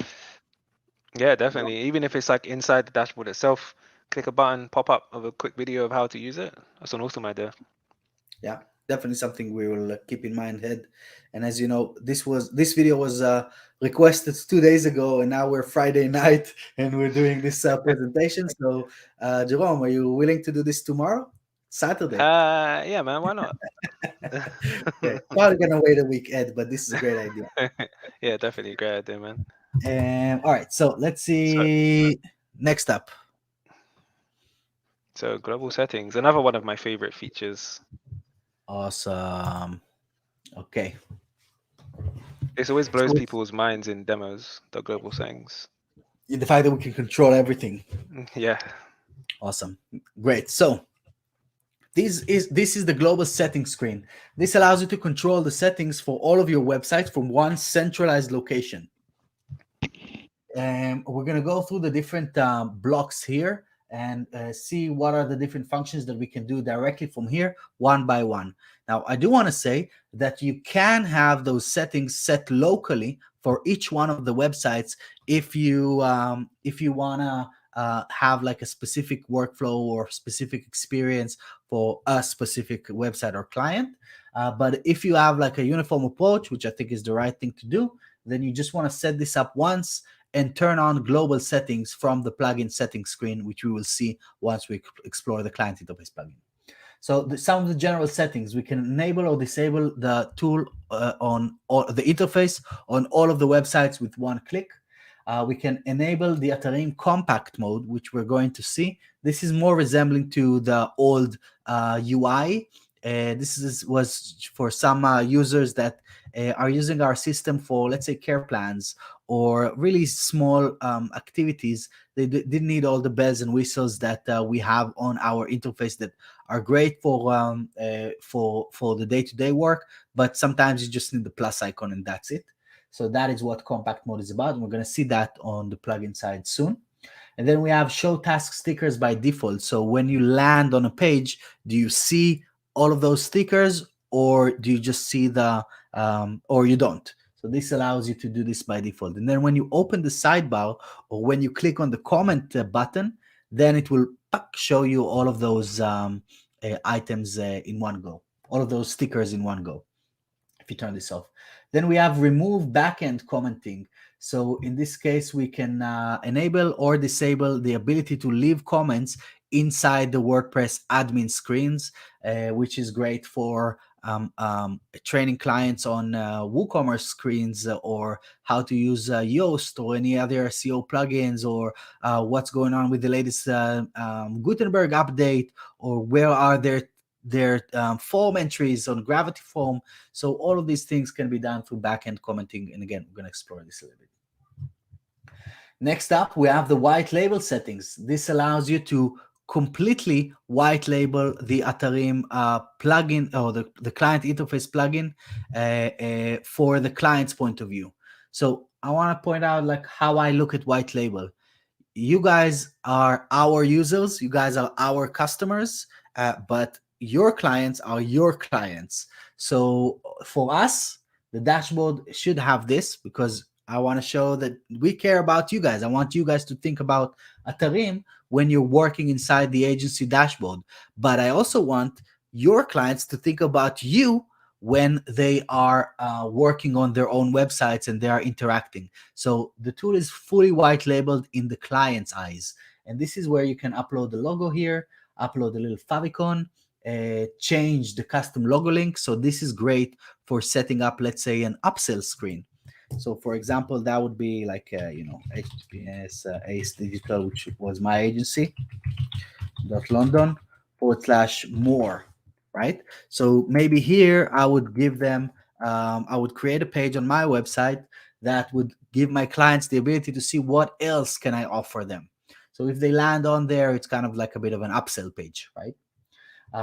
I can even use the logo creatively and right here and right below the logo say click here to see what else we offer, which is basically gonna take them to this. Or I can also change the color. So I can make this like, let's say this is my color. So as you can imagine, my agency's color was purple. Not really surprising. So I like purple. So this was my agency's thing, kind of like the wall behind me. And then we have the ability to white label the tutorial video. So every time a new user is landing on the website, we train them for you. So we show them a 15-second video that shows them how to interact with the system in the most basic way so they can get started. It doesn't go deep like this training. It just gives them click the plus icon and here is how you do it and here is how it should look like. But if you want to create your own video, you can drop in an embed code here, and this will replace our video that trains your clients. And then we have a checkbox to remove any mentions. So instead of the word Atarim, it's going to say collaborate everywhere. And then we have a reset white label settings. So that's just going to bring this to the factory settings here. Next up, we have email settings. This has been completely revamped over the past couple of weeks, and this is in connection to the new email-based support desk that was built into the agency dashboard. So here you can choose the from name, you can choose the email address that you want to send all of the emails from, and then you're gonna get some kind of an email address that you want to forward emails to. So for example, let's say this is my address, I would want to go to my inbox here, whether it's whether I have like a G Suite account or Workspace they call it now, or whether I have this on whatever 365 or Outlook or some kind of a even just like an email like a domain based email provider. And then I need to set up a basic forwarding rule that will forward every email that is coming from to this address to this address. So if I get something here, it should forward this directly to here. And the reason for that is so that we can catch this email and know how to filter this directly into your agency dashboard inside your email-based support desk. So then you can verify the forwarding to see that it's working properly, and you can see that I've already done that. This might take sometimes 24, 72 hours for some email providers, and some email providers are gonna be like instant. It's gonna just go to green in a matter of seconds. After this, we have domain authentication, which is another new feature that we've introduced to make sure that all of the email notifications are being delivered properly, and the deliverability is like spot on. So what this does, it basically asks you to add some MX records, SPF records, DKIM records onto your domain. So you can find them right here inside.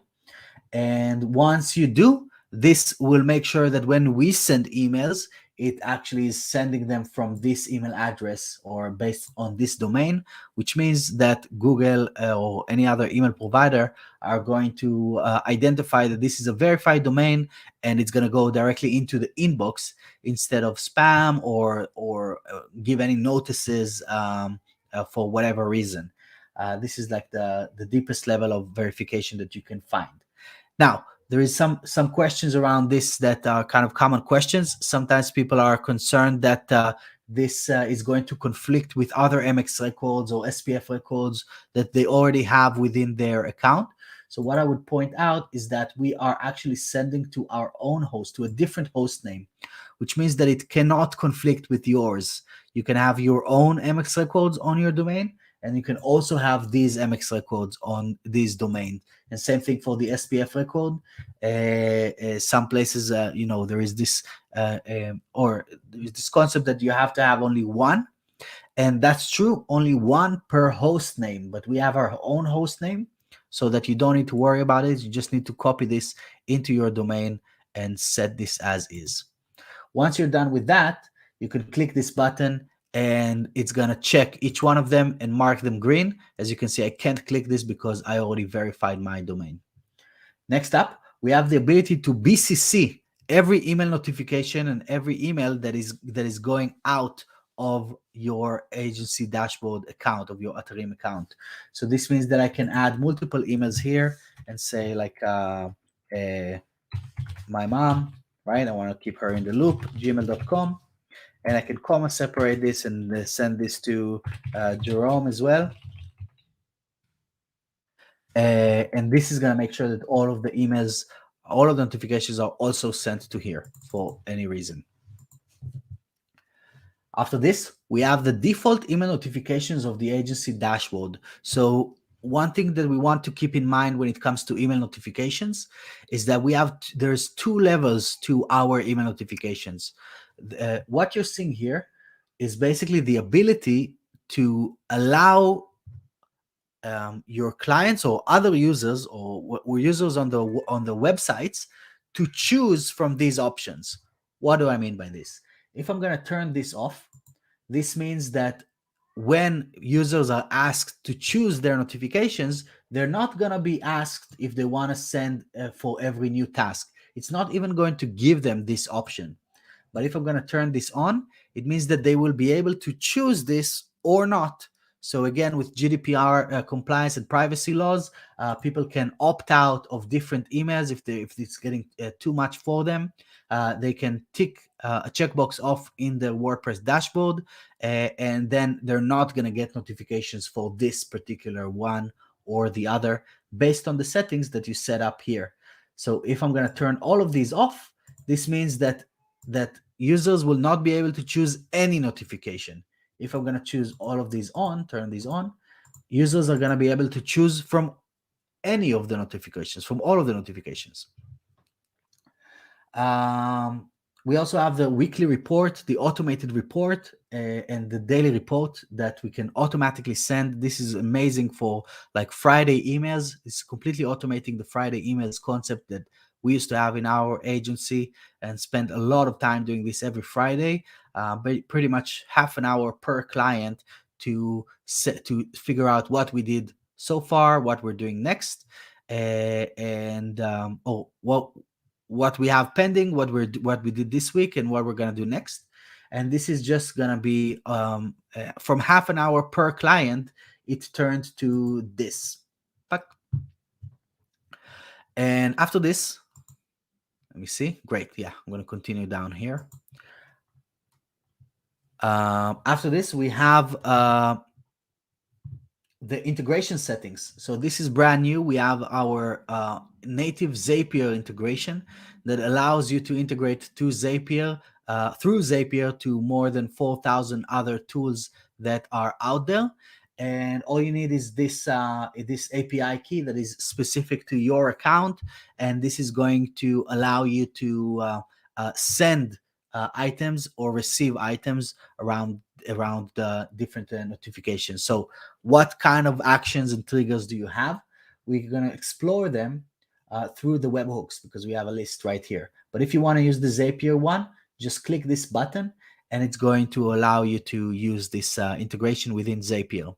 I can also say that over the upcoming week or couple of weeks, we're going to have Integromat here added and a few more integrations coming over the upcoming months. So we now have a dedicated person that is building integrations, and from 2 months ago, now we have already 2 out and 2 coming. Webhooks. So webhooks allow you to again integrate to everything that is out there through outgoing webhooks, triggers, or actions. So these are the same things that you would find on the Zapier integration. So this is a great way to show you what you can send out. So every time there is a new website, you can create an action, or yeah. So every time a new website is happening, then it will trigger something. it will do something on the other side. Every time there is a new task inside Atarim, in your Atarim account, it's going to do something on the other side. Every time there's a new comment, it's going to do something on the other side. New note, which means the clients don't see this. Maybe drop this to Slack. Add that note to Slack directly. New status change. Maybe if something is marked as pending review, you want to add this to your QA team. New priority. Maybe if you get an urgent something marked as critical, you want to get a text message or an email to your own personal account, or just to make sure that you're in the loop, or Slack message. New assigned user, if you want to notify specific users, you can do it again from here. A new tag that was added. So this really opens things up because tags are customizable. So you can do whatever tag creates whatever action. And new time entry.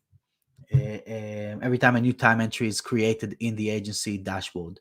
And of course, we can also create things inside the dashboard. So we can create new tasks from emails, from text messages, from Slack and from Slack messages, really from anywhere else, from Trello tickets. You can create tasks inside different websites. From emails that came to your inbox and not to the correct location, you can send them directly to us. Create a new comment and add them to a thread. So you have like all kinds of filters options to figure out which task is the right one. New note, new status change. So change the status on an existing task, change the priority on an existing task, assign a user to a task, add a new tag to a task, and create a new time entry in our system. And with every request, we're sending out links of the tasks and the exact location in our dashboard. We're also sending the automated screenshots, the browser version, the screen size. So a whole bunch of data that you can never get anywhere else apart from our interface. Great. That's the webhooks. Now, let's look a little bit into your daily routine. So maybe I can touch a little bit on what Ed requested here with this one as well. So Ed, if you're still with us, I'm going to try and talk a little bit about, we're going to do the daily routine of the website owner. We're going to do the daily routine of the project manager, and we're going to do the daily routine of a team member or a developer or a designer that works within the team. So let's start with the daily routine of the agency owner. As the agency owner, your day starts here. You want to have a look at your gauges, exactly like you would go into your car, and you would make sure that you have enough oil and that you have enough petrol, and that nothing is overheating, no lights are on, that nothing is on fire, right? So this is going to be your first point of view when you're jumping in the morning. Next up, I would go directly into the boards and I would click on all sites. This is going to give me a visual overview of my agency. It's going to show me, it's going to take some time because there's like a few thousand tasks that are in here, but it's going to do it. So once it does, we're going to see a visual overview of all of the requests, right? So we have like 1,500 tasks. Something's definitely on fire. Yeah, something is on fire. If you wake up and you see 1,500 tasks open, you're never able to work late today, right? So what I'm saying is that from here, you want to see, of course, most of the tasks are complete, and then you're just going to see where things are getting stuck. So every morning, you would want to check things out here, maybe assign some tasks to the team, drag them into in progress, so that they would know what to work on. The way we did it as well is that tasks in pending review with the tag veto were the ones that I had to take care of, or I had to look into. And I tried to get myself away from the game as much as possible, as you should as well, because the team are there to work. That's what you hire them for, and the system is there to lead them. So you are just there to monitor, and that is the mindset that you should have when using this platform. I only monitor and I interact if my face is on it or if my tag is on it.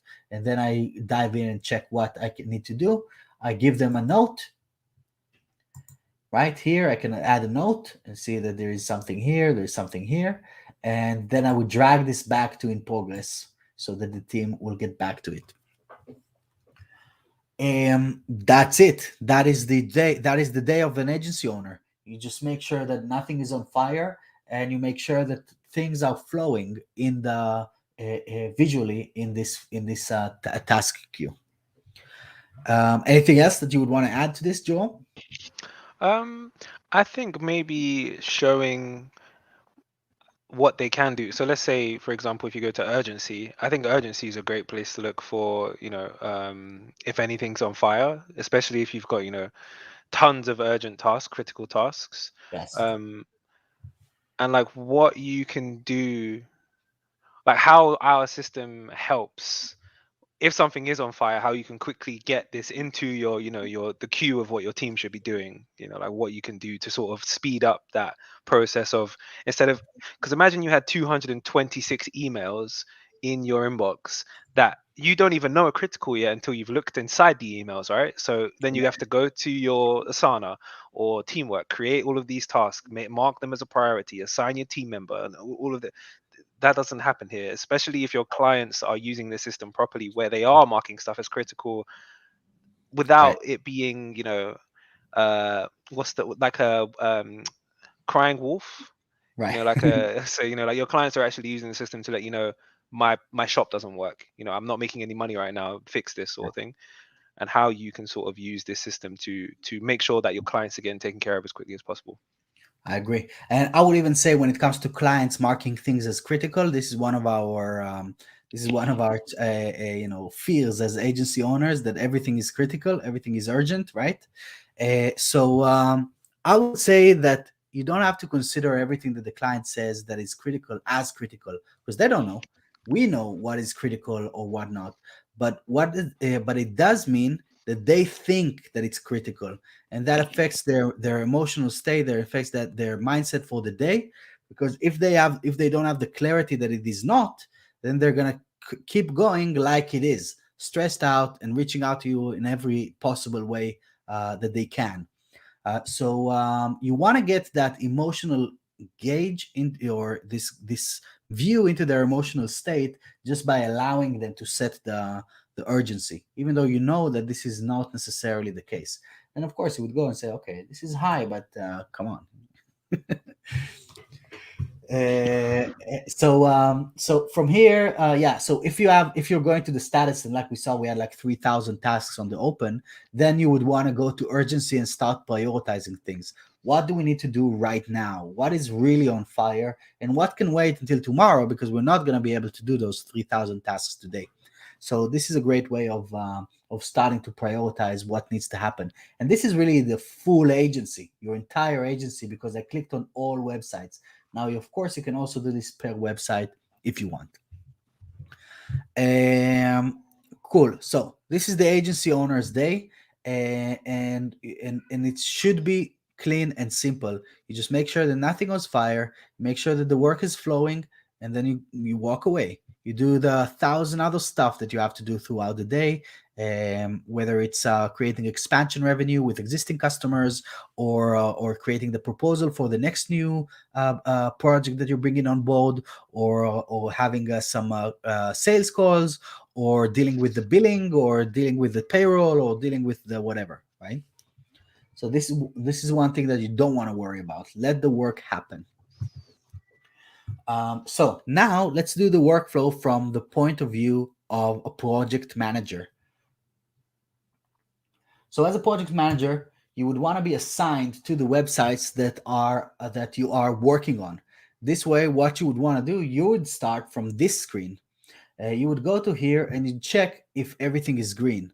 If not, then you would start thinking of like, okay, what are the projects that we need to take care of? So I see that we have 69 tasks here, 56 tasks here.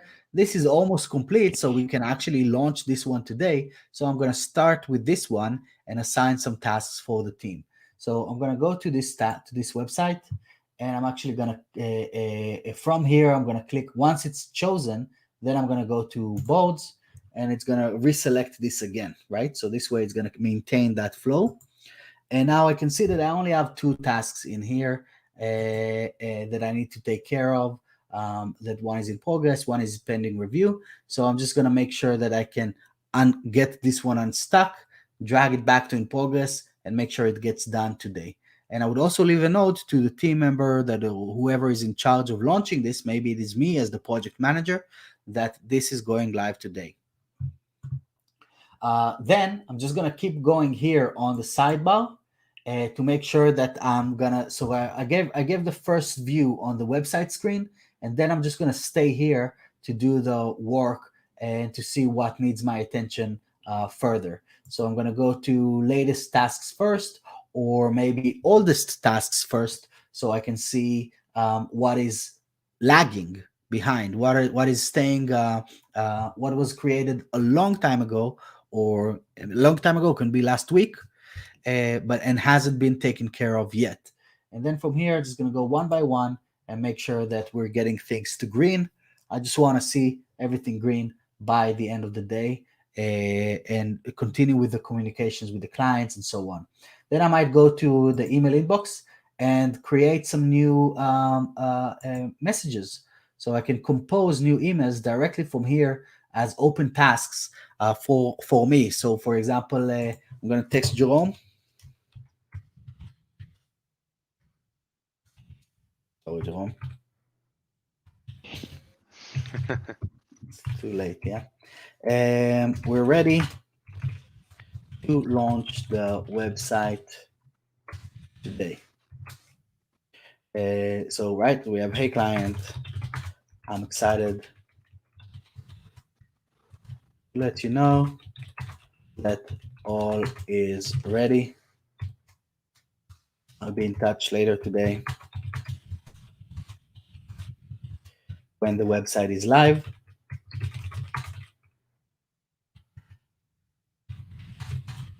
And of course, don't do this like me, because today is a Friday. So don't launch it on a Friday. But yeah, but you can do it when it's not.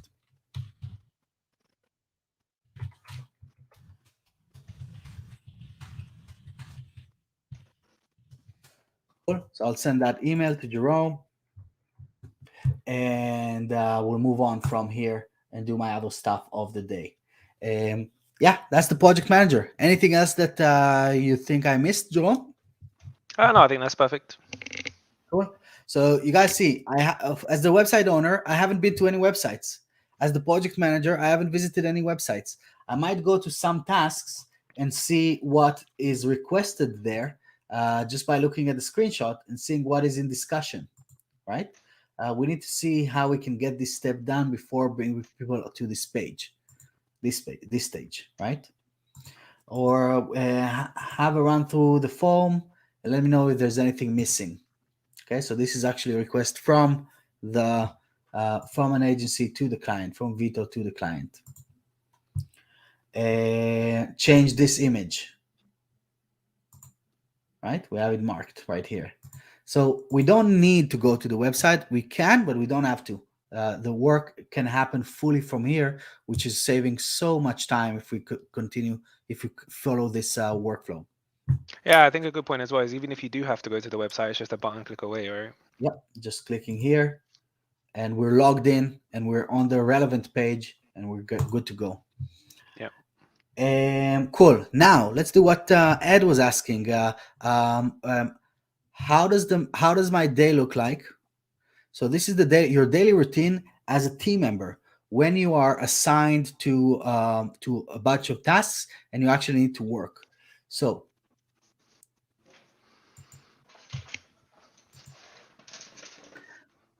as a designer, as a developer, I would start my day on the website screen. I would look as to what websites I'm already assigned to. Maybe I have new websites that were assigned to me.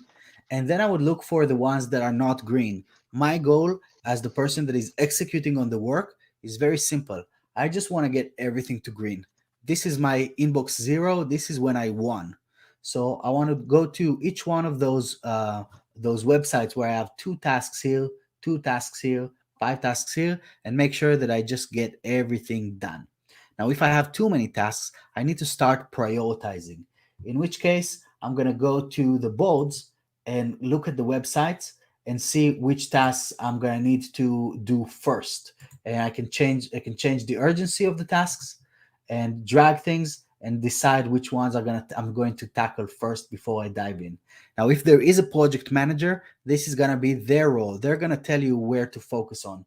So if there is a project manager, you would want to see the tasks that are in progress. You don't care about the open tasks. You don't care about the stuff that is pending review or complete. You just focus on these 8 tasks that you have right here, and you just get them done. Now, as a team member, I would actually prefer to work from the inbox itself. So let me go to this task, and then I'm going to go to the inbox so I can get this task in, right? So now I'm inside the relevant task that is here. I think it's an old one. Yeah, there it is. And what I would want to do is I want to click on filters and task status and just look at the in progress. And now I know exactly what I need to do.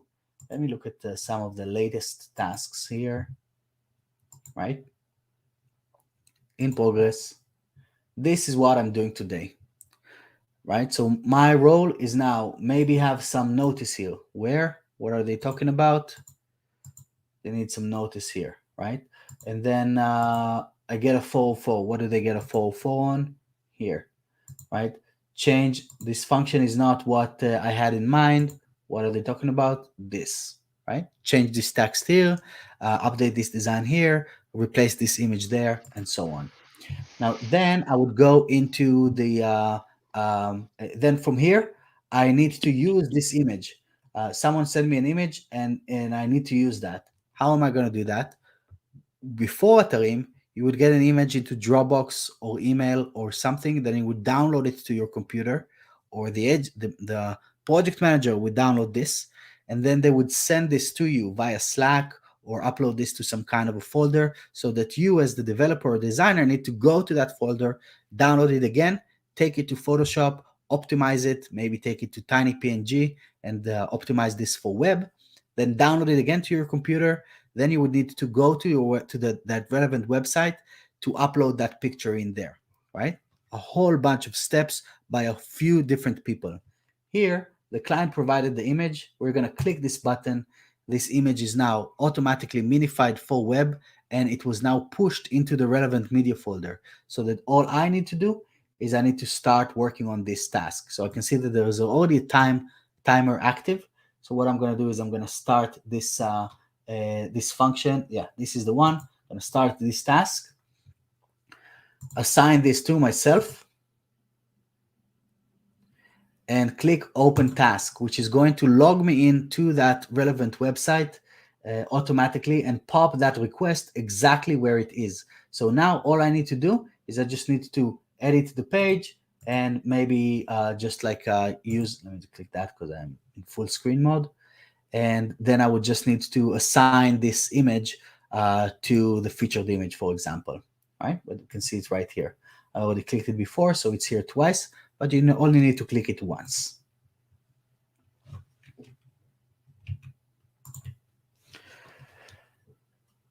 Now, if I have any questions, I would come to here and say, hey, Jerome, I'm not sure what to do here. I'm going to save this as a note. So this way the client doesn't see this. And then I'm going to move this into review. This is going to let Jerome know as the project manager that he needs to catch this request on the boards tomorrow or later today and give me an answer around this thing. I can also add Jerome to notify him right here if Jerome had a user, right? But we deleted him before this call. Cool. So this is my game. Once I'm done with the task, I'm going to click on pause. Sorry. I'm going to click on pause, and then I'm going to log this this time entry, and I'm going to say that I started, but there were some doubts, so I'll continue later. I'm Oh, shouting, man. I have caps lock on. Yeah, for this one. Yeah. Cool. So that is it. That's my day. Then from here, this is now marked as pending review, which means that it's no longer my game. I'm only doing in progress. So I'm gonna go back here, and now I have two. Maybe I have some notice here and got the 404. What do they want me to do? They want me to fix this URL. No problem. Click this. Go there. Where is this leading? And I see why it's broken. Let me fix it. And that's it. Did I miss anything, Jerome? No, I don't think so. That was perfect. Okay, great. So this was our daily workflows. We went through three types of daily workflows, from the agency owner to the project manager to the developer or designer. You might be doing all three jobs, and this means that you're going to do all three workflows. You're going to start with looking at the gauges, then you're going to look at the visual boards to see the tasks, prioritize, decide what you're working for the day, and then dive into the work inside the inbox screen. Let's see if we have any questions. Right, I think it's about the time that it took us to put this thing together. To do this, yeah. Yes. So Ed, I hope this was helpful as well with this piece of training. Again, this video is going to be cropped to a bunch of them. Then we have a Facebook user asking, will tasks carry forward from dev sites to live URLs now? No.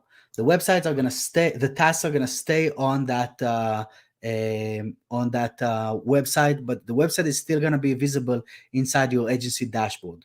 We do have an upcoming feature that we're still conflicted whether it's going to be a merge or if it's going to be like a replacement. So just like overwriting everything in the live website with everything that was in the dev, or merging everything together, and then what's going to happen to the tasks. So it is currently in R&D. This is what I would say around this one. But for now, you're just going to have two websites.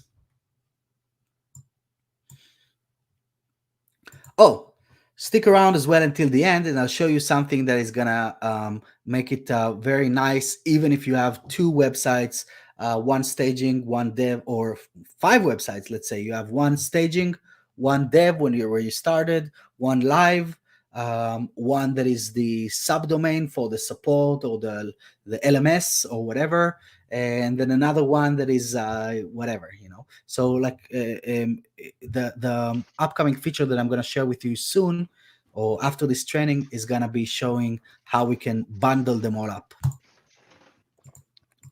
Okay, we figured this out for Ed. You see, Ed, it didn't even take us a week. It took us like 15 minutes. Oh no, like 6 minutes. Yeah. That's hyper systemization right there, man. All right, so Jerome, over to you. I'm gonna get some water. Yeah, we've got next. One thing before you go there, Vito, is because you did this presentation, I'm not entirely sure what you mean by invite your clients to collaborate. Do you mind taking just that one point, and I'll do the rest? Okay, guys, we're done with the agency dashboard, and now we're moving over to the client interface plugin. So everything that you saw until now is the doing of the past year. That system didn't exist before that. So as you can see, we're building pretty fast, and we're trying to go as deep as needed, but not too deep to not overwhelm and not just become like a cluttered tool. So now let's explore the client interface plugin. This is where the client actually works.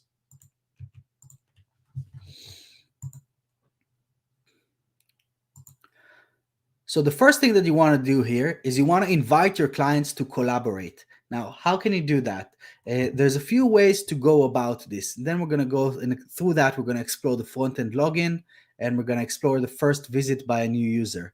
While I'm doing this, or Jerome, you're going to do this, please create a new user in the back end. Already done. Already done, man. I'm set up for I'm set up for the rest, just not the top one. Okay, perfect. So what's going to happen here is first we need to create a user for the client. And that doesn't mean that we're going to share these logins with them straight away, because we have what we call guest mode. So if you are doing during the build, then you don't need to share logins because you're kind of on a temporary domain or something like that, which means that you can turn on guest mode, which we're going to show in a minute as well. And then everyone can collaborate without being logged in at all. But you still want to create a user for the client. The reason for that is because we're going to use their name and we're going to use their email address to deliver the notifications, even if they are not logged in at all.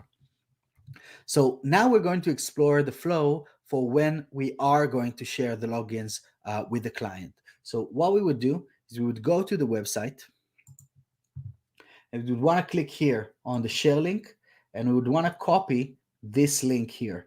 And this link carries, this is the home page, but you can do this on every page, and it's going to give you the link for the current page plus our login parameter here.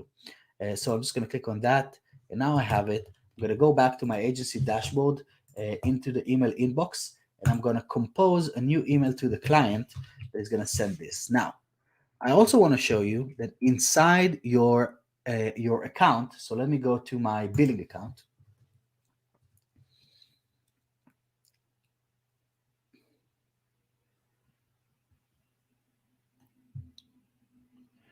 Inside my billing account, if you scroll down, you're going to find that you have templates for emails for all the different stages of the project, and basically exactly just what to send to them.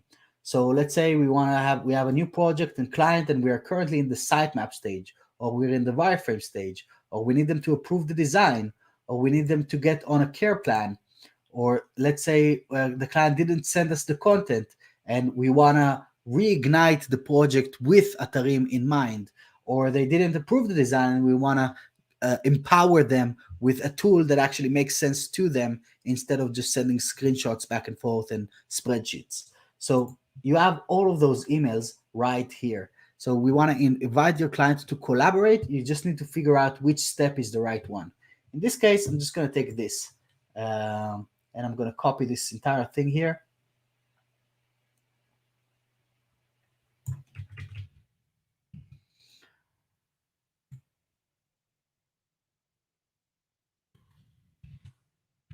Didn't Control C.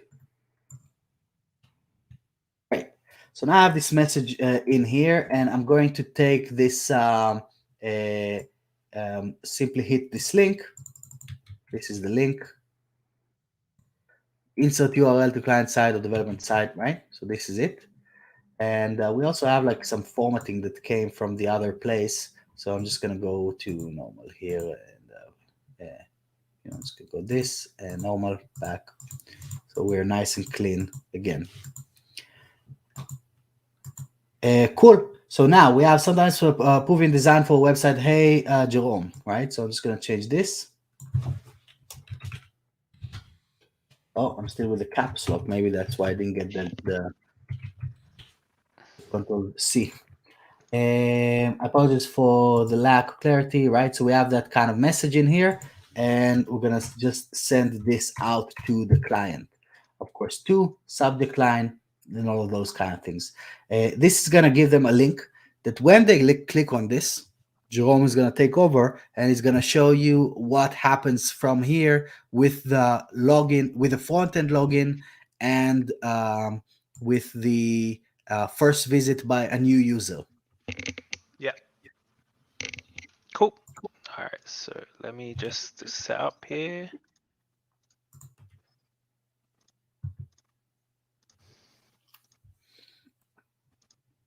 Okay. So hold on. Sorry. Give me 1 sec. Okay. Well, my screen. Yes. And Okay. I'm Cool. gonna make sure that. So, oh, you know what? Let me show what the front end login looks like again. Oh, I'm already logged in here. Hold on a second.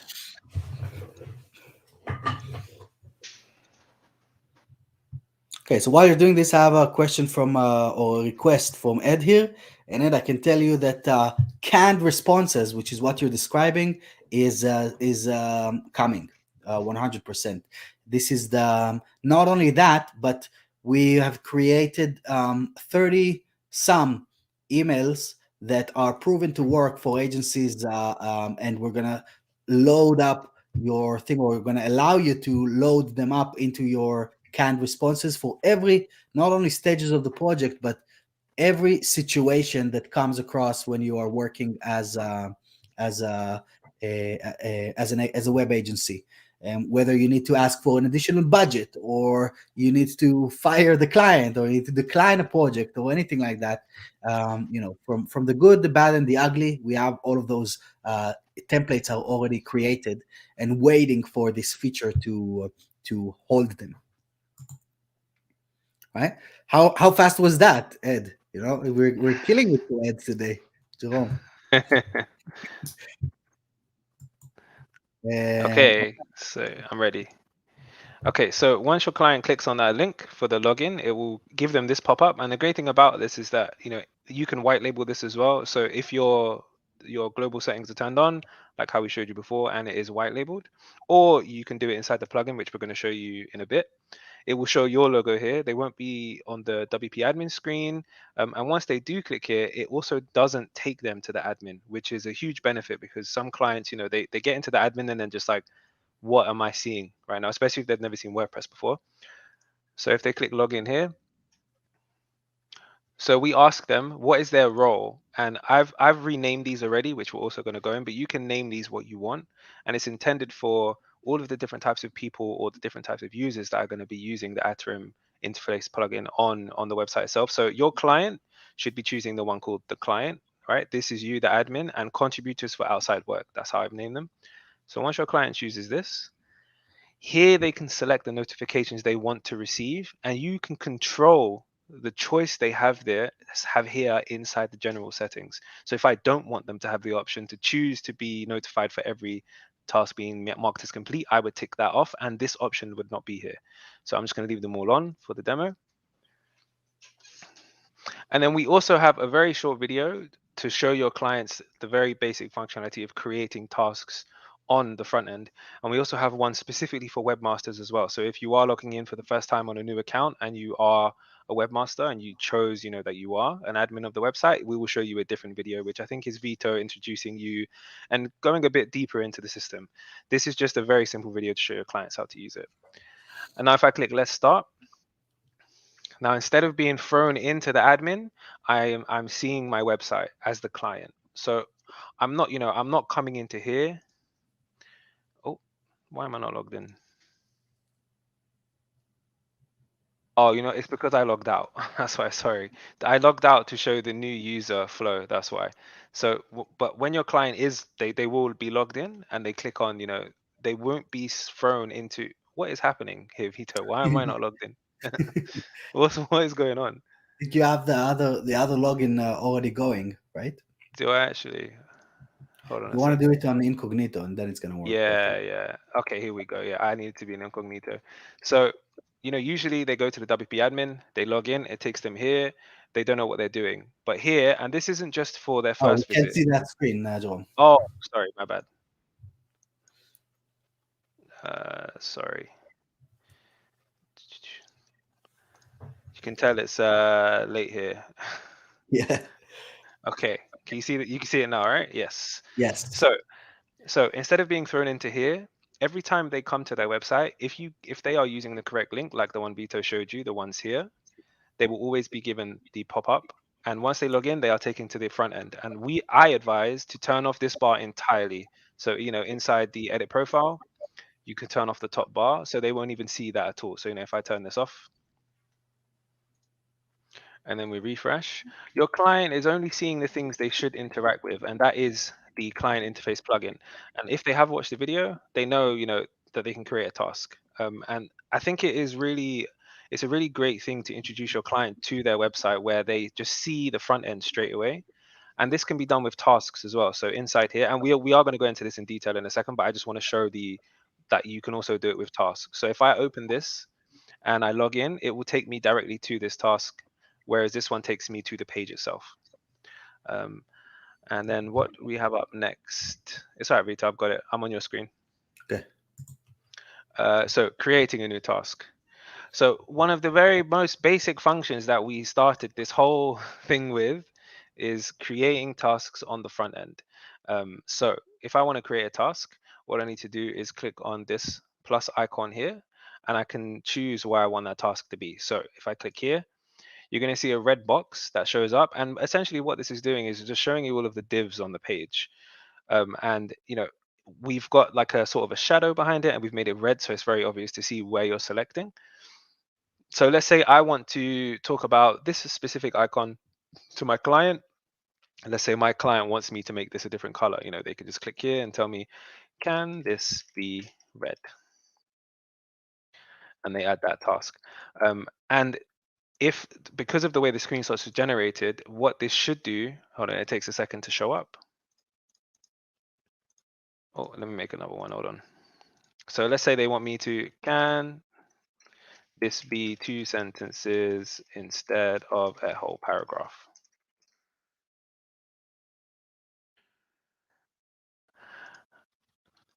And they can just go through, and it's just super easy. And once your client gets used to creating tasks, it becomes second nature, that when they do see an issue, they don't just jump straight to email, or they don't just go into the back end and freak out and try to fix it themselves.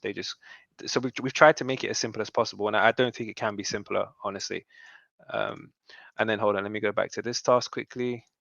So we can see, and as Vito was discussing earlier, the way this is generated is with the HTML and everything. So obviously the box is not completely accurate, but you can still see where they chose based on this. And I think that's it for creating tasks. So what have we got up next? The popover. So now I'm going to show all of the different tabs inside the popover itself. So if we click on this task, oh, you know what? Let's go to this one, and not one with some stuff in it. So in here, we can see all of the WordPress users, and I can assign the users to this task just by clicking, and I can unassign them by clicking here. And what this does is that for all of the notifications that they have selected, so let's say, for example, this account here, Tony, has said he wants to be notified when a new comment is on tasks. If I put a comment in here and say, that means that Tony will receive that notification for this specific task because I've ticked him on here. And then we have the urgency of the task. So if I want to make it a critical task, I just click here and it will mark it as critical. And a very similar thing to the task center, like we showed you in the dashboard. This is all tracked. So everything that's done inside the popover will show here. So any changes that are made. And then I can also change the status. So I can complete the task from here as well. I can mark it back as open. Then we have the automatic screenshot, which is shown here. I can also screenshot my current view. So if I click this here, this will generate an image inside the task itself showing a screenshot. And this is just a way to, if your client needs to show you something and it's not in the automatic screenshot, let's say, for example, this task is remapped, and we're going to go into that after as well. But this will just let your client take a screenshot without them needing to, how use Nimbus or Capture or, print screen into Paint. And trying to get your clients to make screenshots is always a pain in the ass. So this is just a way to make it super easy for them to do so. I would even say that this is a great feature for a developer that wants to show that something is done. Look, I changed it. Good idea. I never considered that. So they don't even need to go to the task itself inside, like, let's say, the task center or the location itself. They can see it in the task center that this has been changed, it's been Yeah, done, sort of thing. exactly. Yeah, that's great. And then we have further information here. So I can add custom tags here, like we showed you in the dashboard. So, I can say design. This is for the design team. And this will also add it onto the agency dashboard, where I can then filter based off of this tag as well, making this super handy. I can also remove tags as well. If I just click here, it deletes it from here. I can see the resolution, the browser, the person who made the task, and the task ID. I can delete it from here. And we also ask, again, do you want to delete it, just in case you click this by accident? And then here we finally have the share link. So this will have the pop-up like we showed you before. And with this link, you will get taken specifically to this task. So, let me show you. Oh, I'm not going to be able to log out easily now. Hold on, let me log out and just show what that looks like. So let's say I want to discuss this specific task with my client. I can send them this link. They log in, and it takes them directly to that task, and it will pop it open for them as well. And you can also remove this login parameter as well, like we were talking about before, guest mode. If you don't require a login to use the plugin, I can remove this and it will send them to this task specifically. And I can also do that with the page as well, even though you could probably just send them the link yourself. But if it's a specific page and you don't want to do it here, you can just do it here and copy this and send it to them as well. And did I miss anything, Vito, with the task popover? I think that's it, right? No, yeah, I think that's you can actually Oh, grab it and move it away. Oh yeah, file uploads. yeah, I forgot file uploads as well. So yeah, so if let's say this is getting in my way, like I'm trying to view something, but I also want to view the task, I can move this over here. And but you know, it's it not going to doesn't stay move there. Yeah, exactly. It doesn't move the task. It's just moving it temporarily. So once if I refresh, the task will go back to its original location. So you can do that. You can also mark this as complete from here. So obviously marking as complete is quite a common thing to do with the task. So you can just click here and it will mark it as complete once you send. Oh no, it happens automatically, doesn't it? It's not once you add a comment. So this is just a quick way to complete the task. And one of the fundamental things that I missed is you can upload images. So let's say I want to add this image. This is an image I need to put for my client, or my client's giving me this image here. And it uploads it here. And just to reiterate, this is not hosted on the website server. It's hosted on our side. It is only hosted with your website if you push it to the media folder, like Vito showed earlier. And I can also, I can open it in a new window like here, and I can also delete it as well if I don't need this anymore. So I just click here and it removes it. And I think that's it. I yeah. think I You went can through actually everything. upload all kinds of different All kinds of files, files. zip files, docs, and whatever is Yeah. needed for this So I collaboration. had quite an interesting case of this with a demo or an implementation call where somebody wanted to host all of their files and get them away from Dropbox. So Right. I showed him, why don't you just create like a page, like an account page for your client, and have specific bubbles set up for tasks. So for example, this one would just be all zips. And they would create this task and then they will Right. upload all of the zip files that were relevant to that project, or all Nice. of the PDFs that were relevant to that project, and it just keeps it all neat for you. So he said the annoying thing about one of his clients was that he always asked him for login details, or he always asked him for files. Now he's just got it all on a page for his client in Yeah. tasks. So he can see that in his task center. And I think that is, oh, so no, sorry, that's the next page. So next one is the bottom bar. So we have this bottom bar here. This is the default view of the client interface plugin on the front end. You can put it in compact mode, which is a different view, which we're going to go into later, but this is the default view that you see. This colored bar here, and I'm not sure if many people know what this does, but what this shows is the health of the page, essentially. So from just looking at this bar, I can tell there are more urgent tasks on this page than there are ones that are, wait, I've already forgotten what it's called. Based on the status, actually. So these are Sorry, more sorry. open ones. Yes. That's why I was confusing myself. It's based on the status. So this red bar represents tasks that are open. This one in progress. This one incomplete. And then let's just put one to pending. And then let me refresh. And then we should see a yellow bar here as well. So I removed that one from complete to pending, and now we can see the yellow bar here. And this is just to let you know how many tasks are open on this page. So if you see this page is full red, then you kind of need to take care of it quickly, and if it's fully green, then everything's done on this page. And then we have the logo here. We have this, which removes the bar for the small widget, but we keep the colored bar here. And this is just if you're on the footer and this is covering something, if there was something underneath here, I can just hide it, so I can do it. We can approve the entire page. So if I click this button, yeah, we have open tasks. So this is intended to be used with your clients. So essentially, let's say I'm in the design process of building a page and I tell my client I'm finished. Instead of them needing to go through every task and approve everything and mark tasks as complete, they can just click on this button once they're happy with it, and they click this, and this will mark all of the tasks as complete, and it will also approve this page design. So everyone knows this page is done. Your client, it's kind of like obviously your client can go back on it if you let them, but generally this is your client agreeing with you that this page no longer needs to be worked on in some capacity. So now we won't see any tasks because they're all hidden, and I'll show you how to bring them back in a sec. Then we have the responsive mode. So if I want to see tasks in a different view. So let's say I want to go to here and I want to make a task about something specific to mobile. So let's say I want to, this icon, I want it to be bigger on mobile. So I go to here and I say there.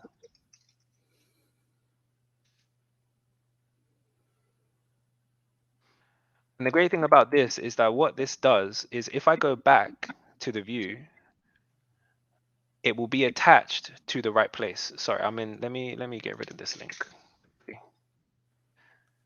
So we can see, even though it was, in one column, because it was in its own row for mobile, because it's responsive, it still attaches to the right location when we go back to desktop. So if I go to here now, I can see, okay, so my client wants it to be bigger on mobile. I could then go to the mobile view, and I can go through the tasks in mobile. So it makes it super handy to see exactly what your client wants, even if they are creating tasks on their phone or on their tablet as well. And you can zoom as well. So, if I want to zoom in, I need to be closer or I want to be further away. And I can see it on desktop as well. And then I can just go back to the standard view by clicking here. And then we have a link to the agency dashboard. So it's super easy for you to get, to the dashboard from your client's website if you need to. We can change the visibility of the page. So if I want to hide all tasks, imagine I had 5,000 tasks on this page and they're all getting in the way. I can just do this and it hides them. And I can also show completed tasks, which are hidden by default, just because if a task is complete, usually it just means you don't need to see it anymore, but you want to keep a record of it. So it's just hidden by default.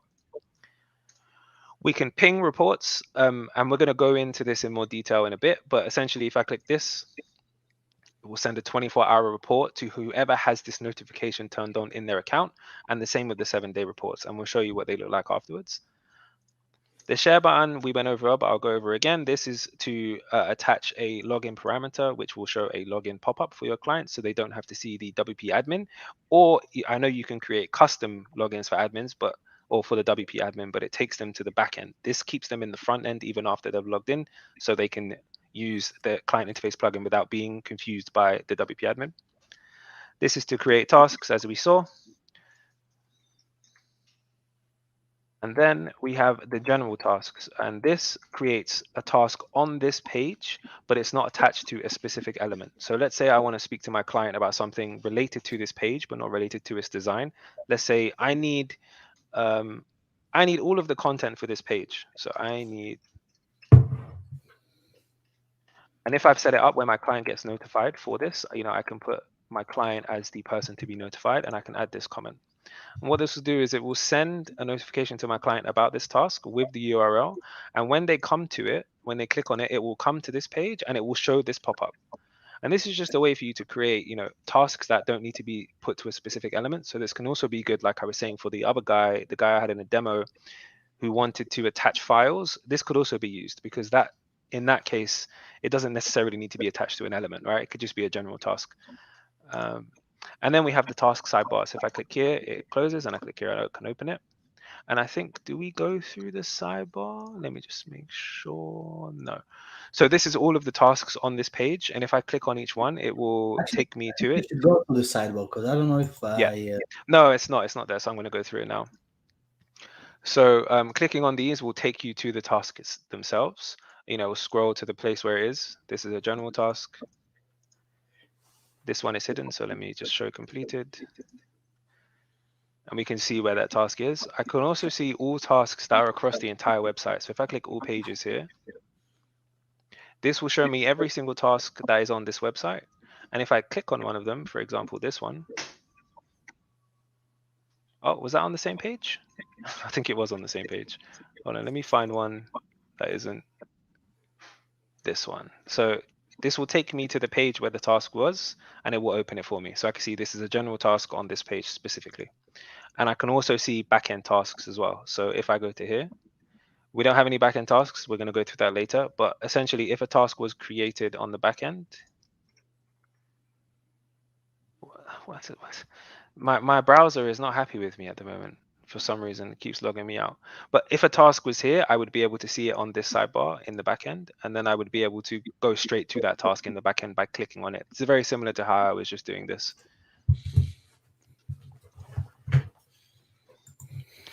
And then finally, We can also filter, similar to the agency dashboard, we can filter the tasks on the sidebar. So let's say I only want to see completed, I can just click here. Or if I only want to see pending, I can click here. I've got no pending, in progress, no in progress. And I can do the same for the priority.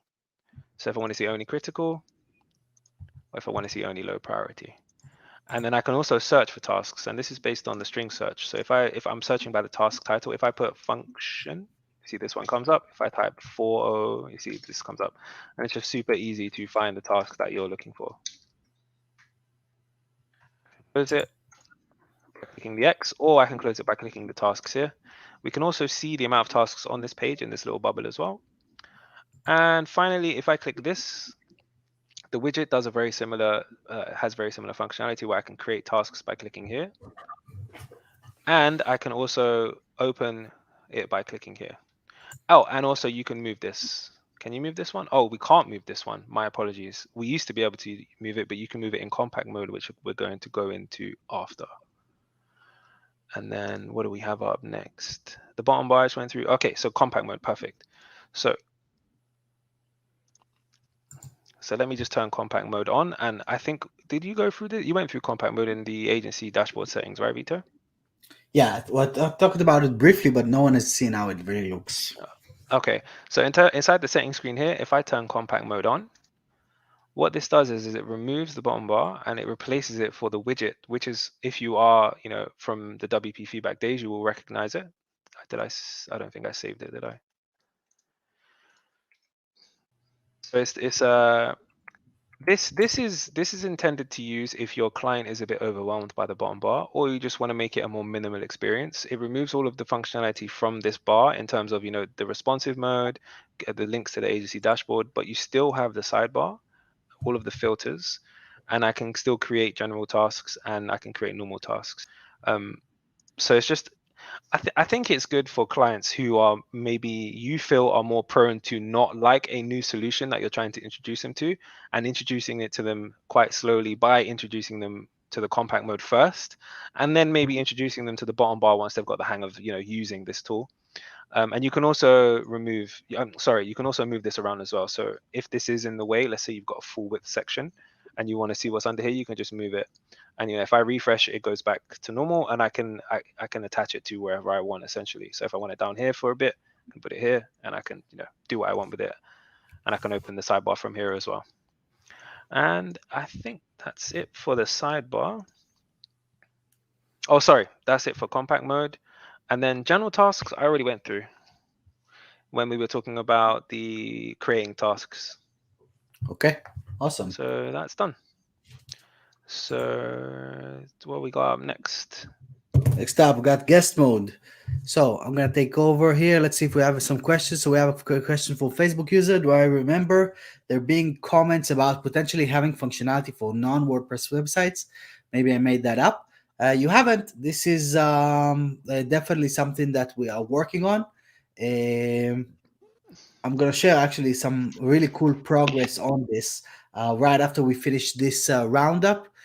Just kind of showcase some of the upcoming mockups of, or I'm gonna share mockups of some of the upcoming features, and not gonna say if this is gonna be included, but you gotta have to wait and see. All right, so guest mode. Let's have a look at what we have here. So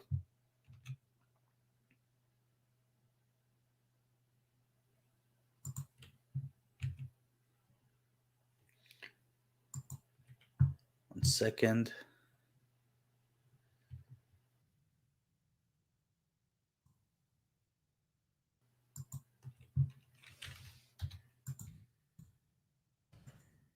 Okay, so I'm back inside the client interface plugin, and we're going to showcase a few things that are in here. Guest mode, navigating between tasks, remapping tasks, backend commenting, auto reports, and finally we're going to finish here with this one with training your client, how to train your client on the system. So the first thing is guest mode. To enable guest mode, I first need to visit the settings screen or the permission screens, and then turn this on from there. This is guest mode. Save.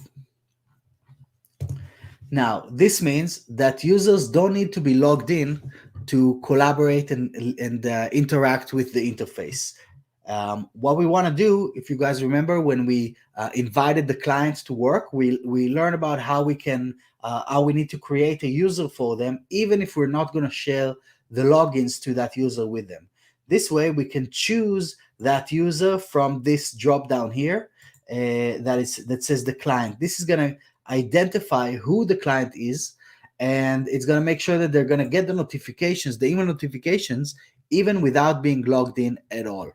So this way we have the client here marked as the client, and now I can take this and go into incognito, and I can interact with Atarim. All right, so we have the compact mode on from Jerome's previous point. So I'm going to turn off compact mode. One sec.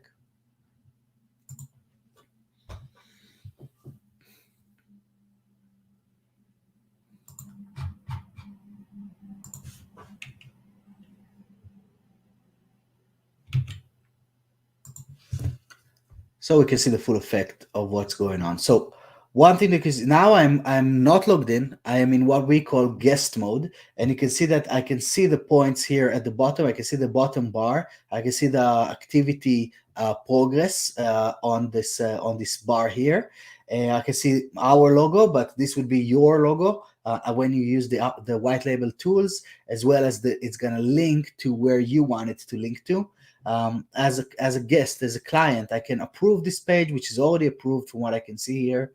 I can go into the responsive mode, tablet view, mobile view, and then there is an item that is missing here, which is the agency dashboard link, right? So as a client, I'm not invited into the agency dashboard, so I'm not even able to see this button here.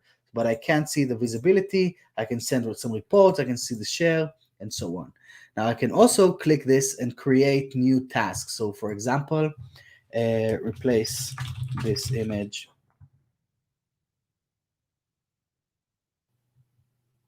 Right, so this way I can add images here.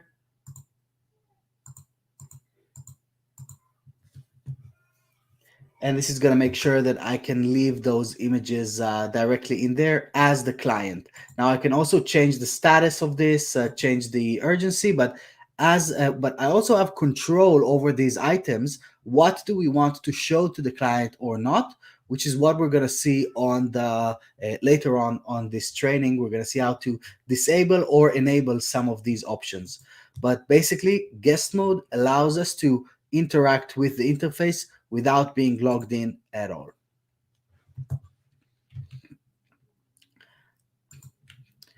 Next up, we have navigating between tasks, which I think Jerome has already shown that we can click here, and it's just going to take us to that task and pop this open for us. So this is really how we'd want to do this inside the client interface plugin, or we can click on all pages, which is going to take us directly to that relevant page and pop this open for us where that request is. So for example, if I'm going to find something here, let's click on this guy. We have a general task that was created on this page, and it now open as a general task.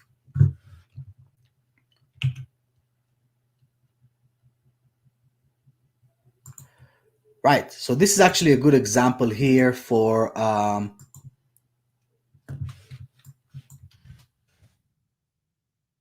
first this guy. We want to go back, let's go back to that homepage, and we're going to create a general task, or let's say we had an email task that we mapped onto the website. Let me click escape, and I want to create a general task, or let's say this is not sure what to do with this button, right? We have a general task. This means that this task is not mapped to anywhere. Now, if I'm going to click on tasks, I'm going to see this task right here. I'm not sure what to do with this button. I can click on here and then choose where to map this task. So I'm going to map it here to this button. And then once we refresh, it's going to save us. It's going to show us this task in this brand new position. It basically mapped the request to this place. and it transformed it from being a general task to a inline task or on-page task. Now, this can also be done with emails. So imagine that you're getting an email into the agency dashboard. It appears right here, and then you can click the number in basically the remap button, and then remap this email that was talking about a button, that was talking about making the logo bigger, that was talking about an image that needs replacing, a piece of text that needs changing. So you can actually map this to the relevant location of where that request is. This is the power of remapping tasks. Next up, we have backend commenting. So for this, I'm going to go to this place because I already have it nice and clean. And basically, backend commenting allows you to do everything that you've done on the front end, but on the back end. So I can click this and I can choose different items from here and leave a comment like, where did this comment come from? Right, because we have like one of those native comments. Maybe we have some spam comments in here. Maybe we would want to put a sticker here that says on the updates, please don't do anything here, or notify the client. Updates are only for us. Right? Maybe we would want to go to the new post. And one thing that is interesting here, you see that we have this string that says post new. So if you're editing a post, it's a different string. So this way we can leave a message and teach the client what to do when they are facing a brand new post. And that is relevant for every type of post inside WordPress. So I can tell him, I can do like something here. Welcome to Gutenberg. This is the new interface for WordPress. I would even go to YouTube for a sec here, and I would find like a Gutenberg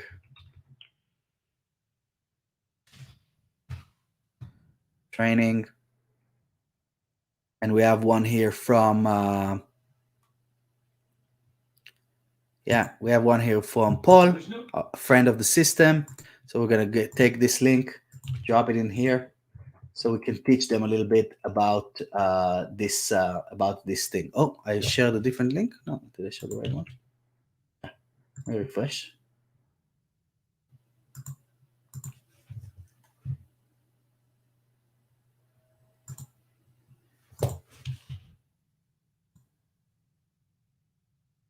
Yeah, that didn't work as expected. We're going to check this one out, but basically it needs to embed the video. As we can see, we have some kind of a small bug here with this one. But basically what we did is we instructed them how to use Gutenberg right inside the dashboard itself. And we can do the same thing for different elements here on the side, or teach them how to use the latest WooCommerce updates, or point out that this is where we can do this. This is where you can manage all of your comments.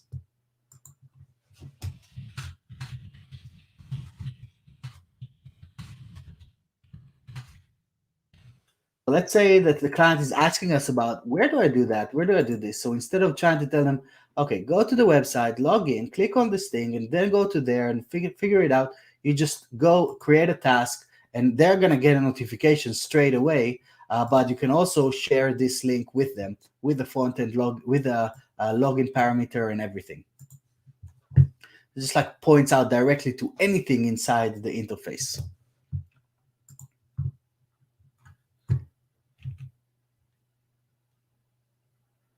Now, let's see what else we have here. Great. So next up, we have auto reports. So the auto reports allow us to, let me go there to where this is, or I can see it right here. We can manually send a report, or we can automate the whole process. To automate this, we just need to go to our website, or we can do this in the settings screen and just make sure that auto send email notifications for daily report. This is going to send the 24 hours. This is going to send the 7 days. And once we hit save, it's going to send this to all of the users that are on this website based on the tasks that are assigned to them. So everyone gets their own nice and clean report that is fully automated with a list of tasks that are just for them. And finally, we need to train the client on how to use the system. So as I mentioned, within your account, you would find, let me go there.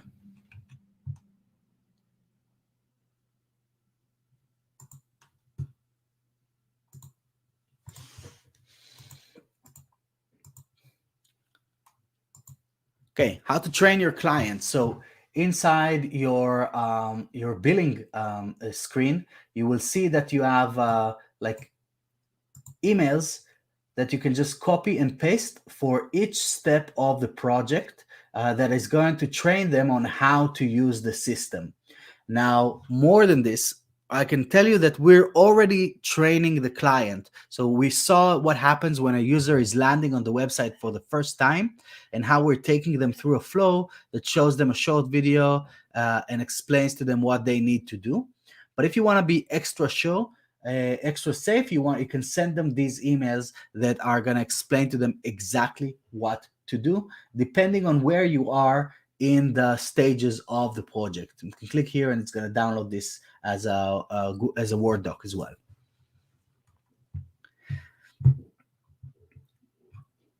So one thing to keep in mind when we're training clients to use the system is that we should be in control. We should be the alpha of this relationship. So let's get this back here because it's more of a conversation than anything, right, Jerome? Yeah, I agree. So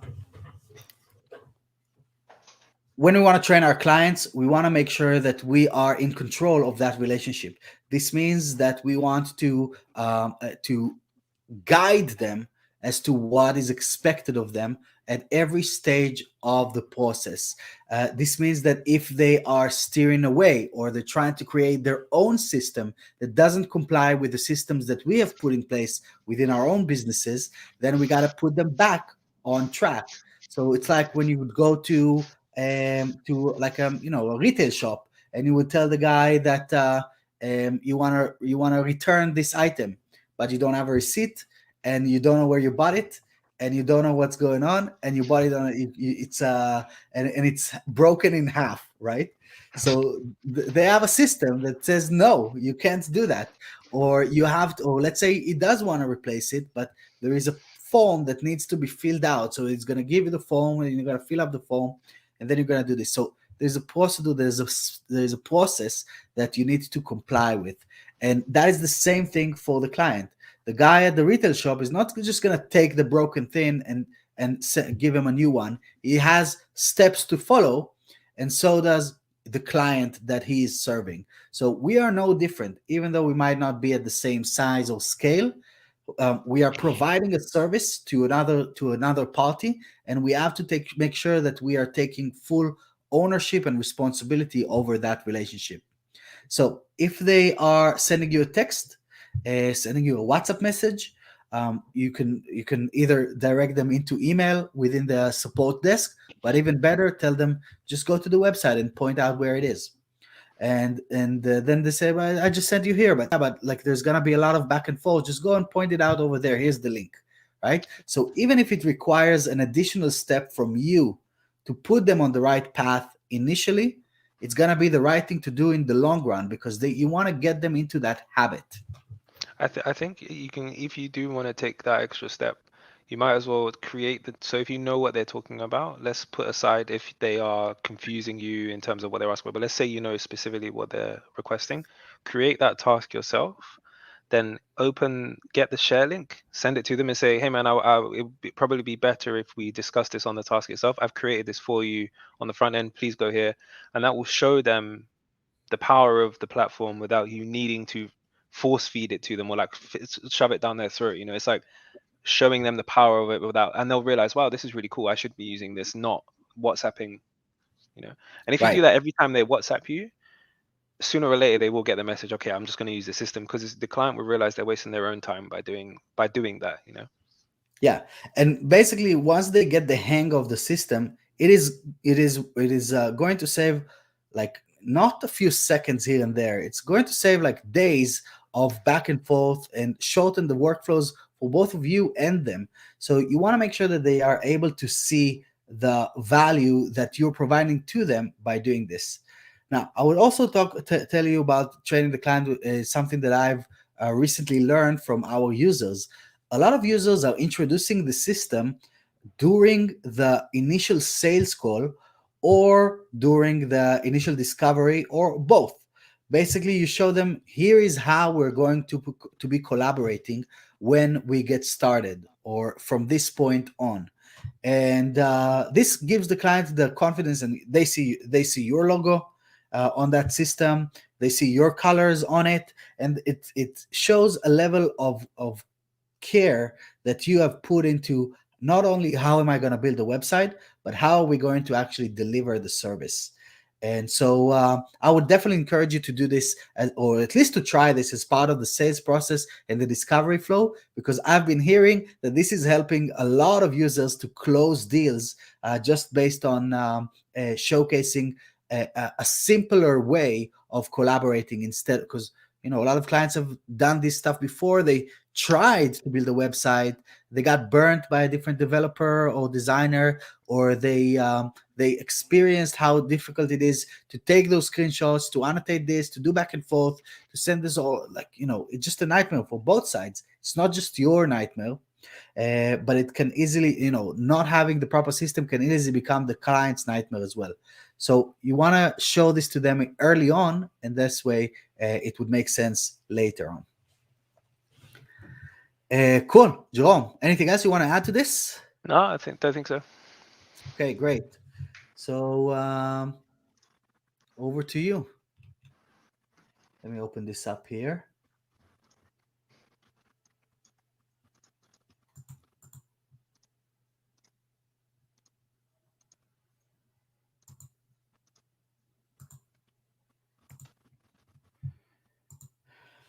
Okay, so looks like we're nearly there, right? We have. Oh, sorry, I removed you from it by accident. How do we? Yeah. Actually, we need to do this. Oh, there you go. Yeah, we got two more. Okay, so first up, we are talking about the backend task center, and this is, this will look familiar because it's very similar to the agency dashboard one, but this is the one your client should be working from. So you should never really see this screen as the designer or developer or project manager or whatever you are. This is purely if your client wants to use this in the same way that you might use your agency dashboard. So going from left to right, it's laid out a bit differently. So we have the filters on the left here. So if I want to see all general tasks, I just tick this on and it will show me all of the general. If I want to see just the graphics, which I don't think we have, or we do have one on here, it will show me just the graphics and so on. I can pick and choose the different ones I want to see. So if I only want to see the ones that are assigned to this person, let me find one that actually is it's this one, and I want to see only the in progress ones that are assigned to this user. I can see that. So let me go and reset the filters. And then on here, we can see you can create general tasks from this button. So if you want to create it, very similar to the, oh, hold on, give me 1 second. For some reason, this button is not doing anything, and maybe that's a bug. Can you just try on your own, Vito, to see if that works while I carry on? For the general button. Yeah. Yeah, I'll have a look. 1 sec. So while Vito's looking at that, I'll carry on. So we have the task list here, very similar to the agency dashboard as well. I can click here and open all the tasks. It's working on your side? Yeah, I can send you a link. That's strange.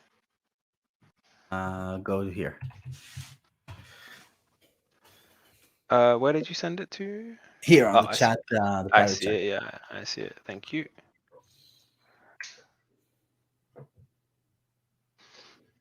So very similar to the agency dashboard, you click on the general button, you choose the page or the post that it's part of. I say, can we please look at this page? I can assign the users, I can assign the task status and the urgency, and then I can send this message. And then let me get rid of this link as well. And go back to the task center. And then we can see this task has been created as a general task inside the task center. And then, yeah, very similar. We see the whole list here of all of the tasks. We can see the feed here. So we showed you in the agency dashboard that you can create notes. These won't show inside these tasks, inside the task center or inside or the popover on the front end.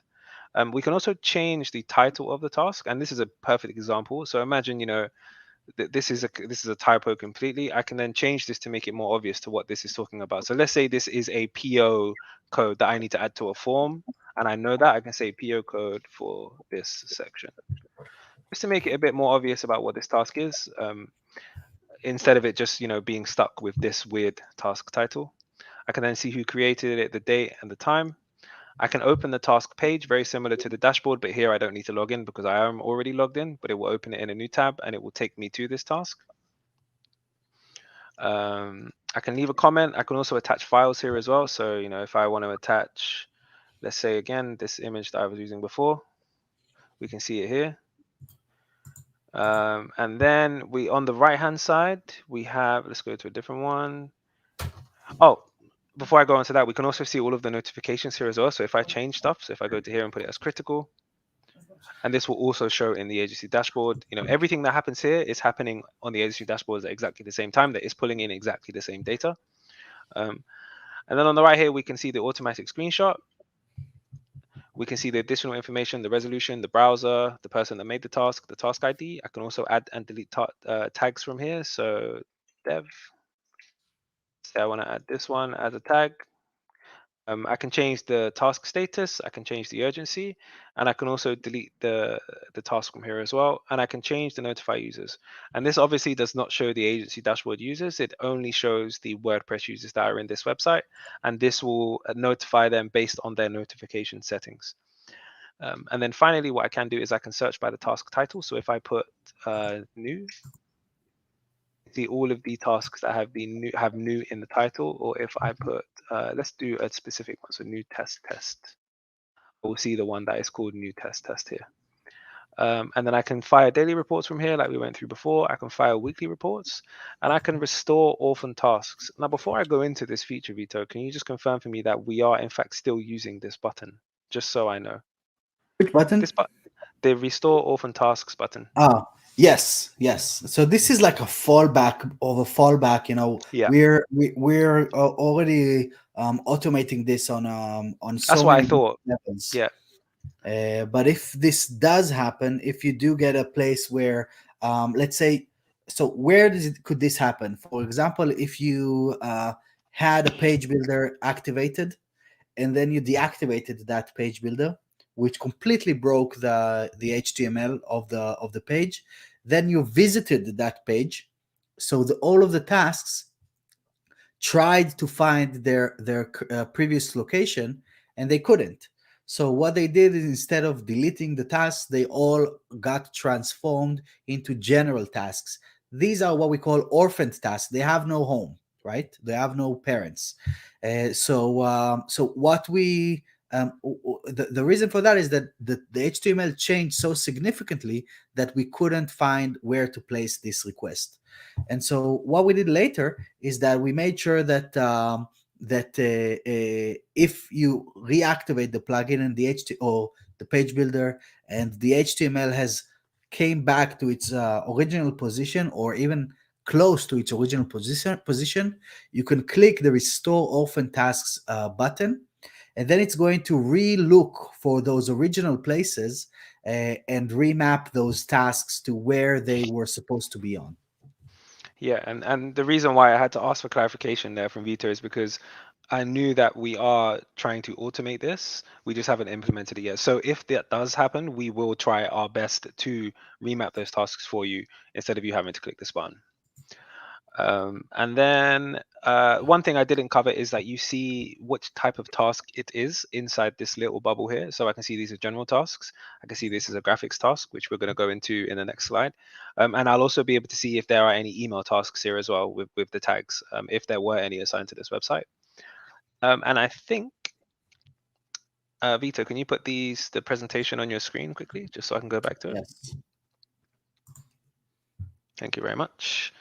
And I think that's it for the task center, and now we're going to go into bulk updates. So what bulk updates allow you to do is they allow you to change multiple things. Sorry, they allow you to update a task status, delete, or the urgency, and do it all at once. And I'll show you what that looks like. So if I click bulk action here, I can click edit all. So let's say I want to clean out this entire website of all the tasks. I can click edit all, or I want to delete a few or change a few. I can, let's say I want to change this one, and I want to change this one.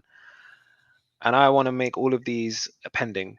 I just click pending, save bulk changes, and this will mark all of those tasks as pending. And we'll see that if I click on it again, we should see this one has been marked as pending. This one has been marked as pending. And was it this one that I marked as pending? I can't remember, but yeah, you get the point. And let's say I want to delete all of these tasks. I don't want any of these tasks anymore.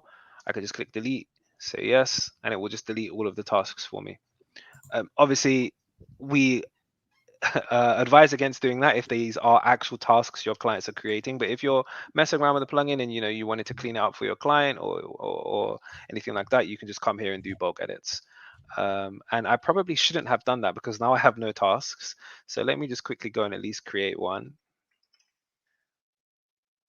Because next we are talking about global settings, which I don't need any tasks for, but let's go. So we spoke about global settings in the dashboard, and I'm just going to go back there so we can see exactly what it looks like. So if I go to the dashboard, I go to settings. So we can see these settings are basically identical. They have the same things apart from the email settings and the integration settings, which are specific to the dashboard, but everything else is inside both. And let's say you have 50 clients that you need to bring on board into the system. As opposed to coming to this screen and setting up how you want every single time, you only need to do it once through your agency dashboard. So let's say, for example, I want to put my company logo here, and I think I've got, I have, wrong one. So I've got our old Ace Digital branding here, and I want to make this more purple. And I also want all of my websites to be in compact mode. I don't want any with the bottom bar, and I want to remove back-end commenting. And I also don't want the 24-hour reports to be sent to anyone. So now if I save this and I come to here and I tick this on, what this will do is it will lock this screen so I can't change the settings locally, and it will apply all of those settings that I just changed. So if we go back to the front end and I refresh, we should see a different logo here. It should be purple, and we can see it here. And we were in compact mode, but it sets it as compact mode, and any other settings and the notification settings are set, and you can't do that. Now, if I want to turn this off, I simply just go to here. The settings will still be applied that were from your global settings, but then I can change this as I want. So if I want to turn off compact mode, I can just go here, save changes, come back to the front end, and we'll see that we're back. But I still have the logo and I still have the icon because I still have the settings that I previously applied from global settings. And I think that's it. Anything I missed from that, Vito? That sounds about right. Cool. And then next, what do we have? General settings. So let me go back to here. Let me just refresh as well. So we got a fresh screen. Did we go through these already, Vito? I think We went through some of those points on the global settings, but you can run through them here because there are some things that don't apply to the don't global one. apply. Okay, cool. So we just went through global settings. This is a way to turn off the plugin entirely without deactivating it. So you'll still be able to access the task center graphics, but it just won't show. Oh, wait, no, I'm wrong. Am I wrong? I'm not wrong, am I? This is going to deactivate the plugin completely, but it's not going to turn it off. So it's not going to break the connection to the agency dashboard. Yes. So you'll still be able to view all of those things in the agency dashboard, but you don't have to go into plugins and deactivate, reactivate. This just does it for you. Basically stops the feedback for the client. Yes, exactly. And then you can enable compact mode from here, like we showed you earlier, where you get rid of the bottom bar and you have a small widget on the right instead. Clear object caching. Now, we introduced this feature because we had some reports from users that if they have object caching enabled, when they create tasks, they would refresh and they would disappear. Right, Vito? That was happening for a few of our users like a year ago. So if you do have object caching enabled on your website, you just tick this on, and what this will do is that it will clear the object cache for the tasks themselves. So that doesn't happen anymore. So you can still use the client interface plugin as intended. You can turn the request stickers or task stickers off by default if you don't want them to show without having to go to the bar. So if I tick this off, I won't be able to see any of these tasks, and I would have to come here and this would be ticked off essentially. So you're just controlling which is selected by default here with this setting. You can also remove backend commenting as well if you don't want to use that at all. If you just want to have it only on the front end, if I just tick this on, you leave tasks inside our interface because it would just create a mess. But if I turn this off, I turn this setting on, I won't be able to leave it anywhere else in the dashboard. And then we have white label settings. So I briefly showed this before, but I'll just briefly show it again. So I'll show you exactly what this stuff changes. So changing this changes the logo here. Changing this icon changes this one here, but it also changes the one that is shown in the compact mode on the right hand side. Close this. And this one also changes the logo here. The color. Oh, sorry. The logo link is a great way for you to put your agency website, or maybe you want to put a review link for your clients to leave, just so it's always accessible. And it changes that here. Yes. And then this main color, it changes the blue. Wherever you see the blue, this will change. So if I make this color and I save it,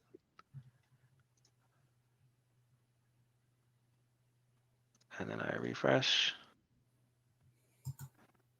we can now see the pink is here as well, and it will be here. And this is just great. And this also changes it for the login pop-up as well. And let me show you what that looks like very quickly. So it's just a great way to make the platform feel like it's your own, or it's your clients, making it feel like it's not just some generic system that they're using. This also changes in the email notifications as well, and we'll show that afterwards. And you can also remove Atarim, the name, completely from the client interface plugin if you want. If you want it completely white labeled, you just tick this on. And we can also reset. So if I click this button, it will just reset the entire white label settings to what they were before. And I think that's it for white label.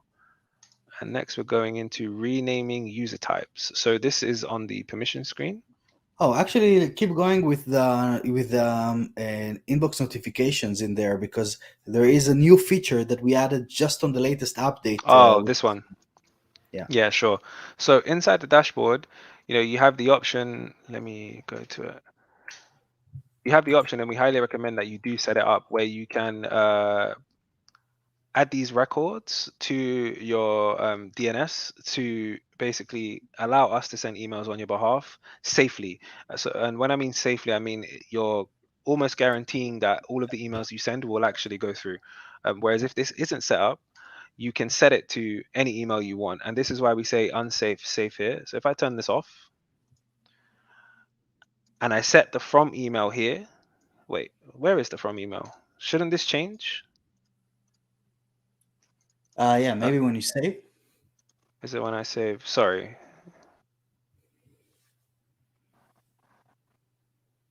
Yes, you are right. Sorry about that. So yeah, once I turn this off, I can then set the from email here. But without this on and without using the settings that are set here, this is not guaranteed to send the notifications, to send all of the emails that we're sending from the client interface plugin. So it is best that you do set it up there, and I tick this on, and then I don't have to worry about it anymore. It takes the from email address from my agency dashboard. And then we can set, if you don't, like Vito was saying before, creating a single user for all of your team to use, but you still want them to receive specific notifications to their inbox. I can just add as many as I want here. So, I can have Vito at Gmail, I can have Jerome at Gmail, and etc. And this will force send these notifications to these email addresses.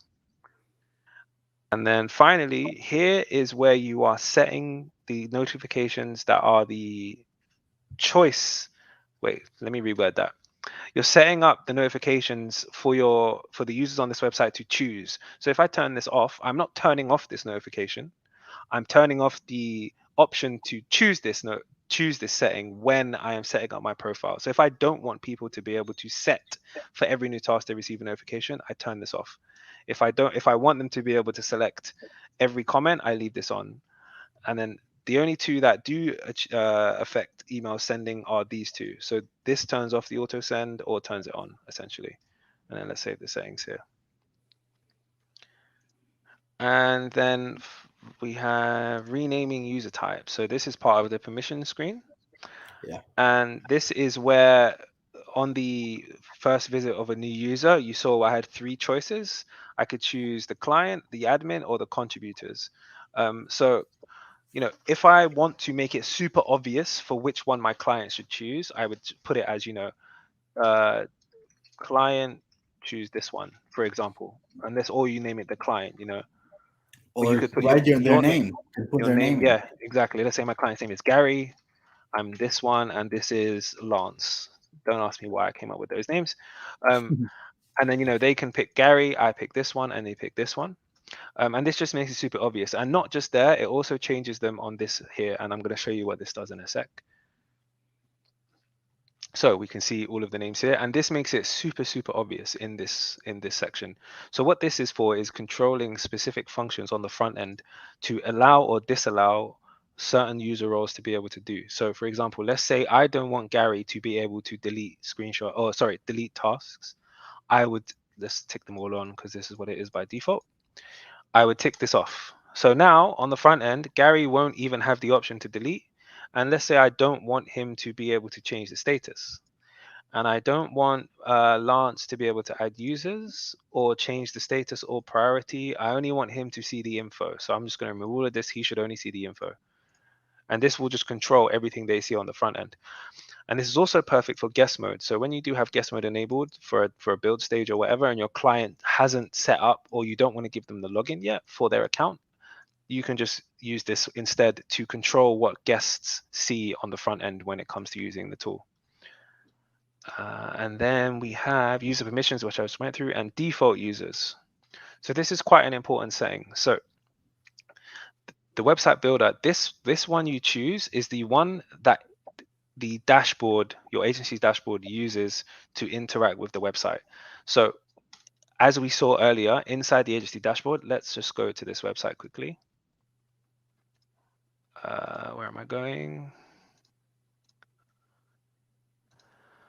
So we see when I make comments here,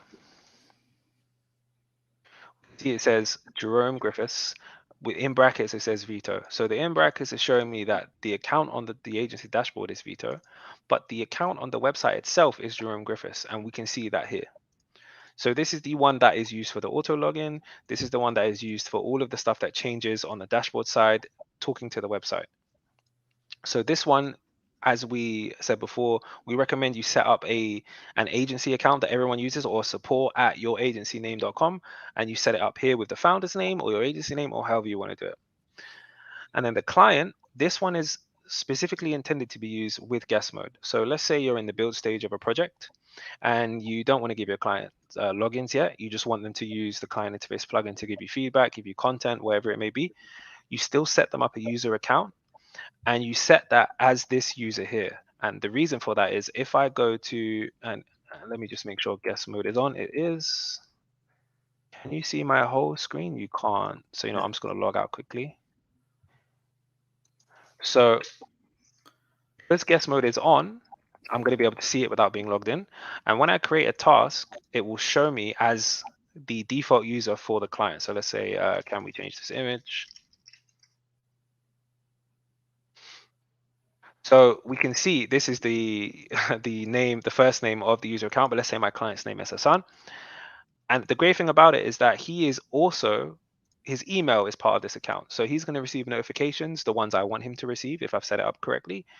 And he'll see that he's the one creating tasks, and he's the one creating tasks. So it's a great way to get your client into using the tool straight away without them needing to log in, go to the admin, or you sending them a password, anything like that. They're already set up to use it in guest mode, and that's what the default user is intended to do for the client. And I think that's it for the client interface plugin slide that we're on. Right. So So Last one. Graphic feedback tool. I can't Let believe me we made it, Jerome. How long have we been? uh My God. 3 hours and 15 minutes. Is anyone still here? Oh, I can see 4 people are A still few people watching. still with us, kind of Hardcore, soldiering man. through. Yeah. Yeah, they must be bored of our voices by now. So this is gonna be a lot more efficient when it's gonna be cropped into 2-minute videos, but Yeah. about 1,000 of them. Yeah, I'm glad I'm not the one having to edit them. Right. Oh, I'm gonna need to sit on this one, right? Laurie, well done. has I this been want to go to helpful? sleep. My head hurts. Mm, it is still here. Has this been useful, guys? Has this been useful for you? Yeah, let us know if this Honestly, is working. even if it's useful for one person, it's worth it. Oh, thank you. Yeah, We appreciate you that's too. awesome. Oh, okay, awesome. I mean, that makes it all worth it, honestly. You've given me a new lease of energy by saying that it's at least somebody's getting. Oh, we have a few people. It's great, awesome. Thanks, guys. You know what? It actually makes me realize, like, obviously, I'm messing around with the platform every single day, but it makes me realize how much stuff, how much functionality Oh we my have God. in place. It's actually insane that you'd think we're a decade old. Yeah, but it's like, yeah, it's all in 24 months. Yeah, and I'm never going over a feature and thinking this is useless. Why do we have this? I haven't seen anything yet that I think we should remove. Awesome. That's brilliant. Thanks, Laurie. Thanks for sticking around. All Yeah. right. Last one, and then because there's a few people with us, I was before we add this new energy boost from the team here, I was thinking, all right, after this we're gonna wrap this up, but I'm gonna give like a few more minutes and dive into the future after this one. So let's do the graphic feedback tool, and then we'll go to Yeah. the future. Right. This slide is a quick one though. It's not going to take too long. Yes, I think so. Yeah, I agree. We already covered most of the stuff here. So this is the graphic. Oh, you're sharing on your screen, right? Okay, that's Oh, perfect. yes. Yeah, Yeah, yeah. great, great. So this is the graphic feedback tool. The graphic feedback tool allows you to collaborate with clients on images in the same way that we've collaborated on the website until now. This is actually part of the client interface plugin. And you see we have a tab here that says graphics, and I can create a brand new graphic, and that is great for logos, brochures, but even also like mockups and designs that you want to approve, wireframes, and but also even just dropping in like processes and flow charts into here and visually collaborating on them. This is something that we do internally a lot. So let's create a brand new graphic. So what I have here is I have Slack's homepage, and this is the proposed design for the Slack homepage, right? So this is what we do like with clients, and we also see how to use that. But basically, we're gonna upload the PNG up here, and we're gonna find that image. Where was that? I thought I had it. I thought I saved it. Let me see here. Yeah. Okay. Great. Start collaborating. So this created a new graphic item, and we can click through, which would take us directly to this block where we can start collaborating. So I'm going to click the comment button, and wherever I click within the canvas, it's going to allow me to leave a comment and say, "Are you sure we should have a white background?" Okay, or maybe we're going to say like, I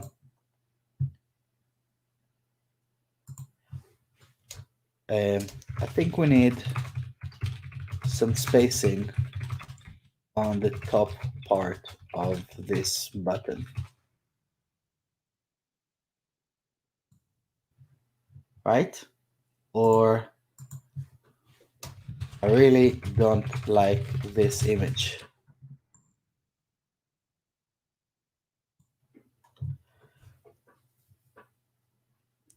Maybe even say here, change this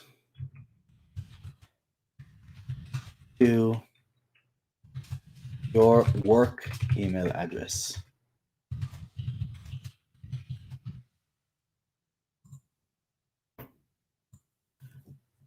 Cool. So we have some items added to this board, and really everything else is exactly as you would expect. Inside here, I can assign different users. I can change the urgency of the task. I can change the status of the task.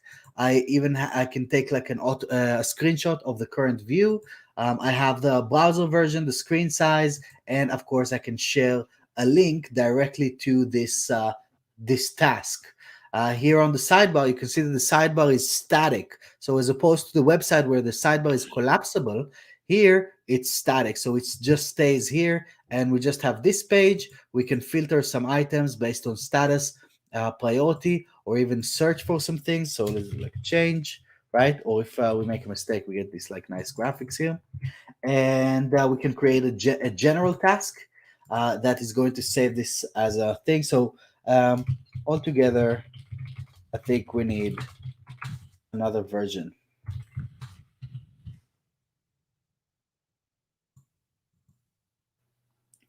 Or maybe we have another one that says kind of short for a homepage, no?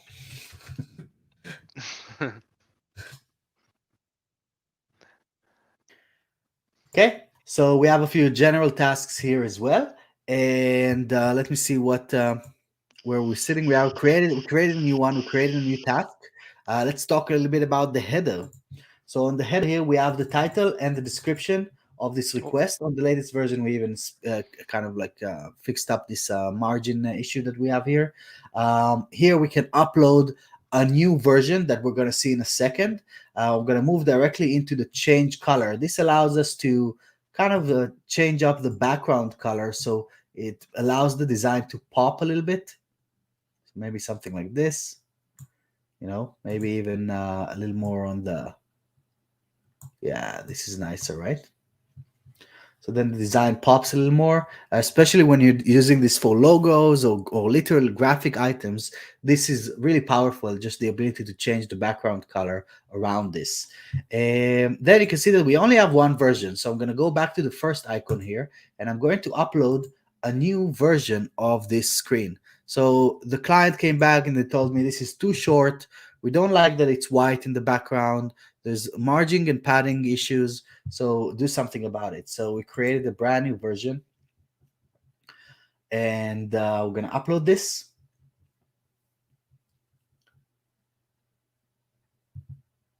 That looks a lot better, doesn't it? Right? So now we have this is the new and improved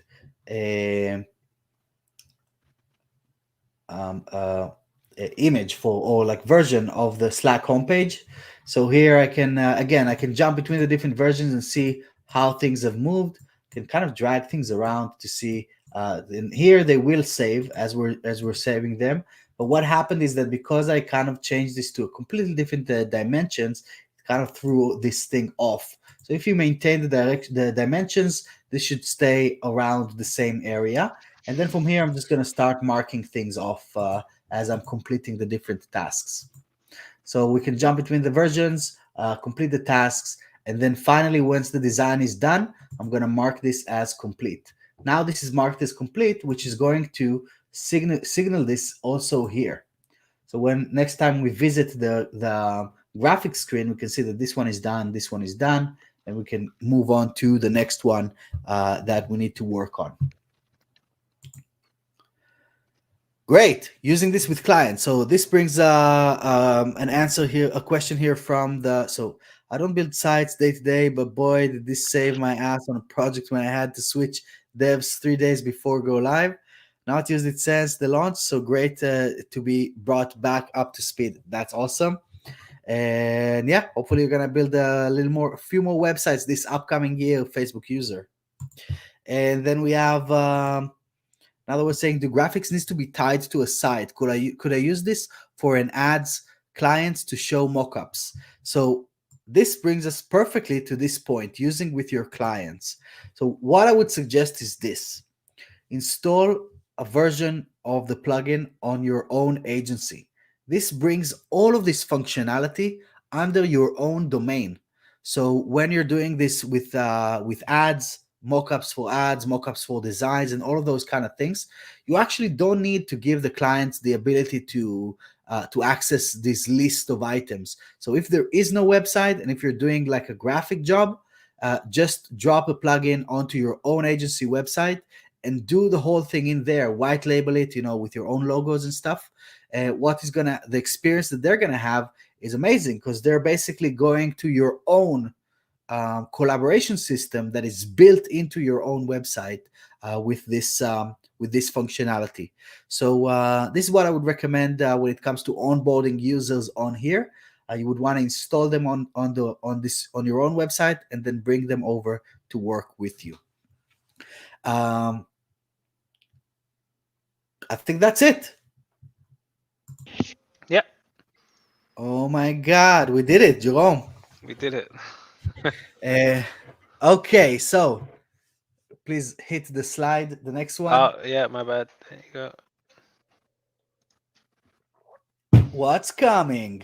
Let me know, guys. I see we have still quite a few people with us here on this live broadcast that was planned to be for 1 hour when I first thought of doing this, and told Jerome, "Yeah, we're gonna do it 5 p.m. on Friday. What's the problem, And now it's 3.5 hours later, and it's 8:30 at night. I didn't get to see my baby; that she went to sleep already. But we do have some people still with us. So I'm excited to show you some mock-ups and some designs from what is coming. So let me open some stuff up here in the background.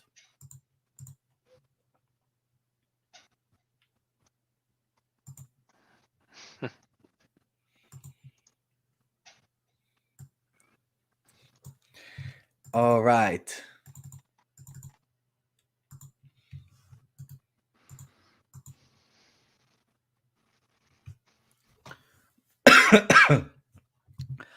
What am I gonna start? I'm gonna start with with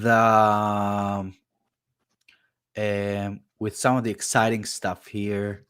No, you know what? Well, this is also kind of exciting, but more useful than impressive, right? So I'm gonna start with that. Where is my website screen? Okay.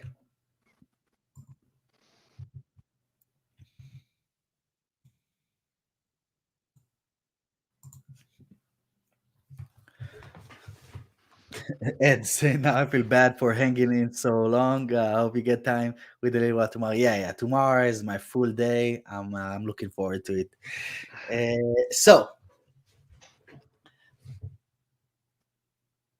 We're revamping the website screen, and there's a few things that you can see right here. First of all, I'm going to zoom in, and you see that we have a new filter projects tab in here. So what does that mean? That means we're creating a container to hold multiple items as projects. So let's say if you have, so this is like this, you can add a project and name the project and basically assign websites to it, assign users to it, and then every time that you add a new website to that container, to that project, all of those users are going to automatically be assigned to this website. Now this is great for when you are running a client that has multiple websites. So we had a bunch of these at the agency. Ale, they had like 8-9 websites that we were managing for them. So this is going to help you like bundle this all up under this category, or maybe bundle this up under care plan clients that you need to maintain on a regular basis, or maybe just have this like the staging site, the dev site, the live site as one project for that same client. So this is really open up some cool possibilities when it comes to sorting out items in here. And then you can filter projects, filter websites based on projects. so you can you can see the ones that matter to you. More than this, we're bringing in the sorting feature that we talked about earlier today, that we already have live inside the inbox and inside the inbox, and you're gonna be able to sort those items based on different parameters. A to Z and Z to A are the obvious ones, but also based on latest tasks first, most urgent tasks, and all kinds of like creative ways of looking at these views, right? Another thing that is not here, but it is part of this overhaul of this screen, is giving you the option to change. So this is going to be the next icon here, to change this view from blocks to list. And basically, you're going to have all of these, all of the components that you see right now on these websites. They're all going to be just in a list format. Right. So another cool thing that you might see here is what's going on this item. So when you hover over this item, you're going to see 4 icons that right now don't exist. So the first one is going to take you directly to that website, log you in automatically along the way.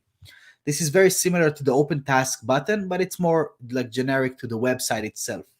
The next thing is going to take you directly to this website on the task center or on the inbox. This is going to take you to that website on the boards. And this is going to give you the settings inside the agency dashboard. So we're going to be removing a lot of stuff from the plugin. So that includes some of the setting screens that we've shared with you today. And like I said, when I booked this session, a lot of the videos that were shown, a lot of the points that we've shown today are probably going to be like 90% true in just a few weeks from now or a few months from now, but just because of the speed that we're building in. But still, it was a good experience, and it was a good thing to do to keep everyone up to date with what we have so far. But this is basically going to bring the setting screen that you saw inside the plugin over to inside the agency dashboard, so that you don't need to worry about some of those things, or you can access these directly from here. And another thing that you would notice here is that right now it looks pretty much like this. We have a number on this gray area, but here we have the WordPress icon. This is because we're preparing this for 2 additional items that we're going to be releasing over the next few months. The first thing is the graphic feedback tool is moving into the agency dashboard. And I'm going to show you the UI for this in a minute. And the second thing is to open to all websites. So let's first talk about and this is the big one, right? Let's talk first about the visual feedback tool. You can see that now that when we have this, you're going to be able to either download the plugin or upload a design. The design is going to be from an image or a PDF, just very similar to what we just saw a few minutes ago on the graphic feedback training. But then also it's going to give you the ability to drop in a URL, and it's going to take a screenshot of that website or that home or that page, that URL, and drop it into the graphic collaboration system. And what else we have here? I think that's it for the screen, right, Joel? Yeah, it looks like it. Looks awesome. It's the first time I'm seeing it, actually. Right. Looks great. Awesome. So this is and of course things might change slightly, as we're building and as we're kind of like dropping things in, but this is where we're going with this thing. Next up. So I talked about the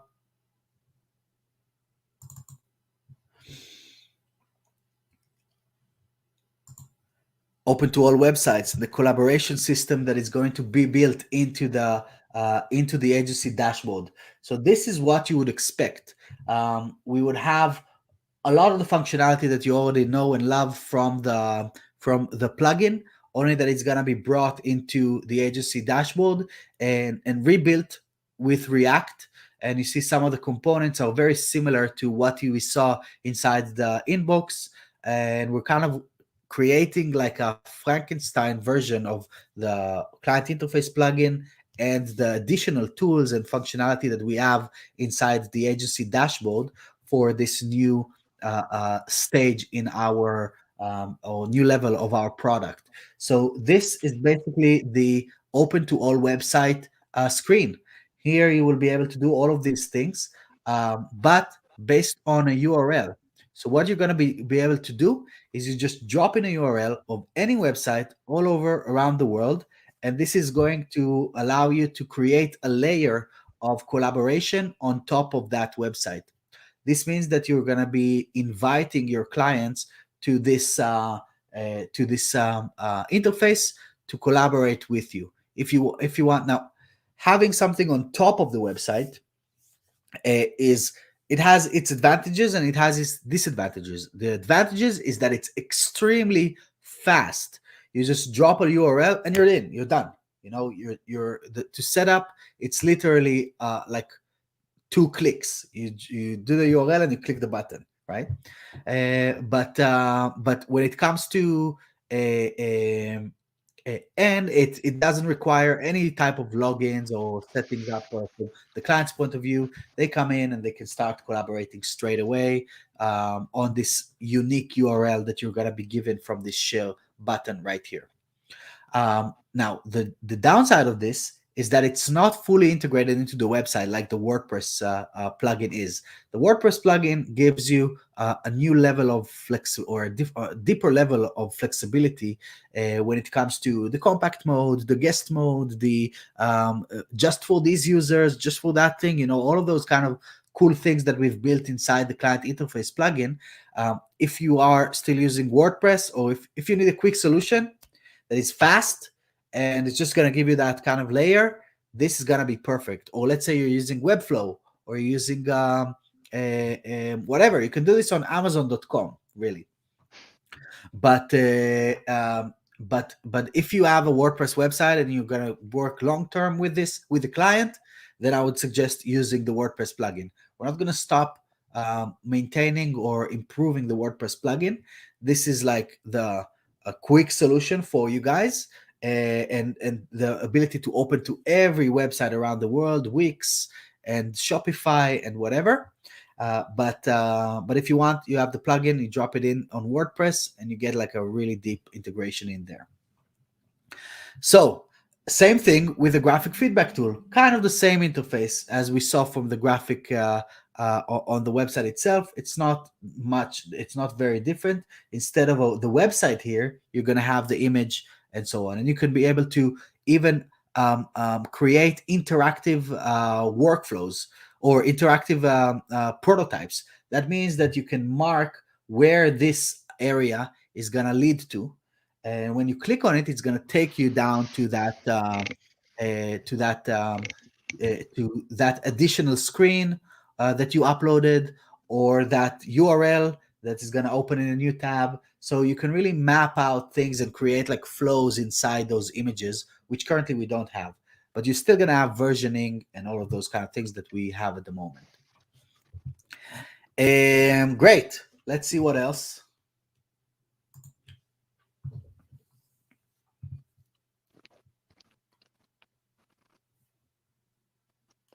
Oh, this one is a one I like. File uploads. So inside the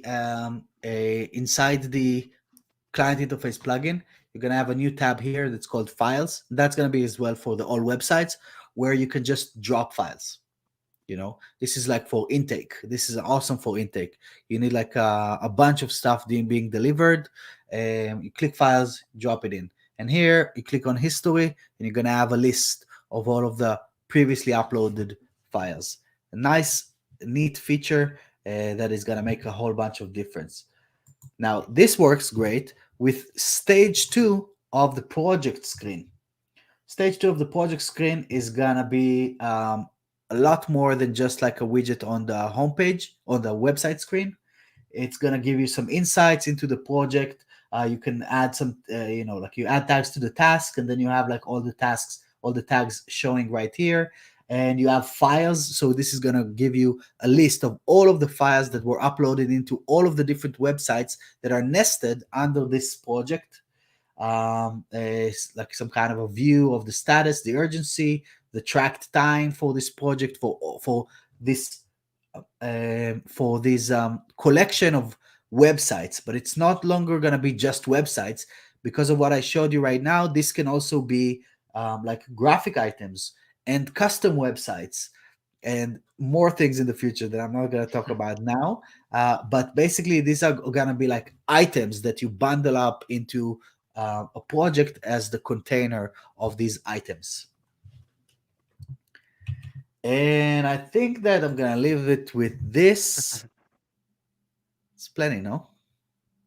Oh man, we got plenty of time, man. I've only been here 3 hours 40 minutes. Yeah, I think we're gonna keep it with these guys.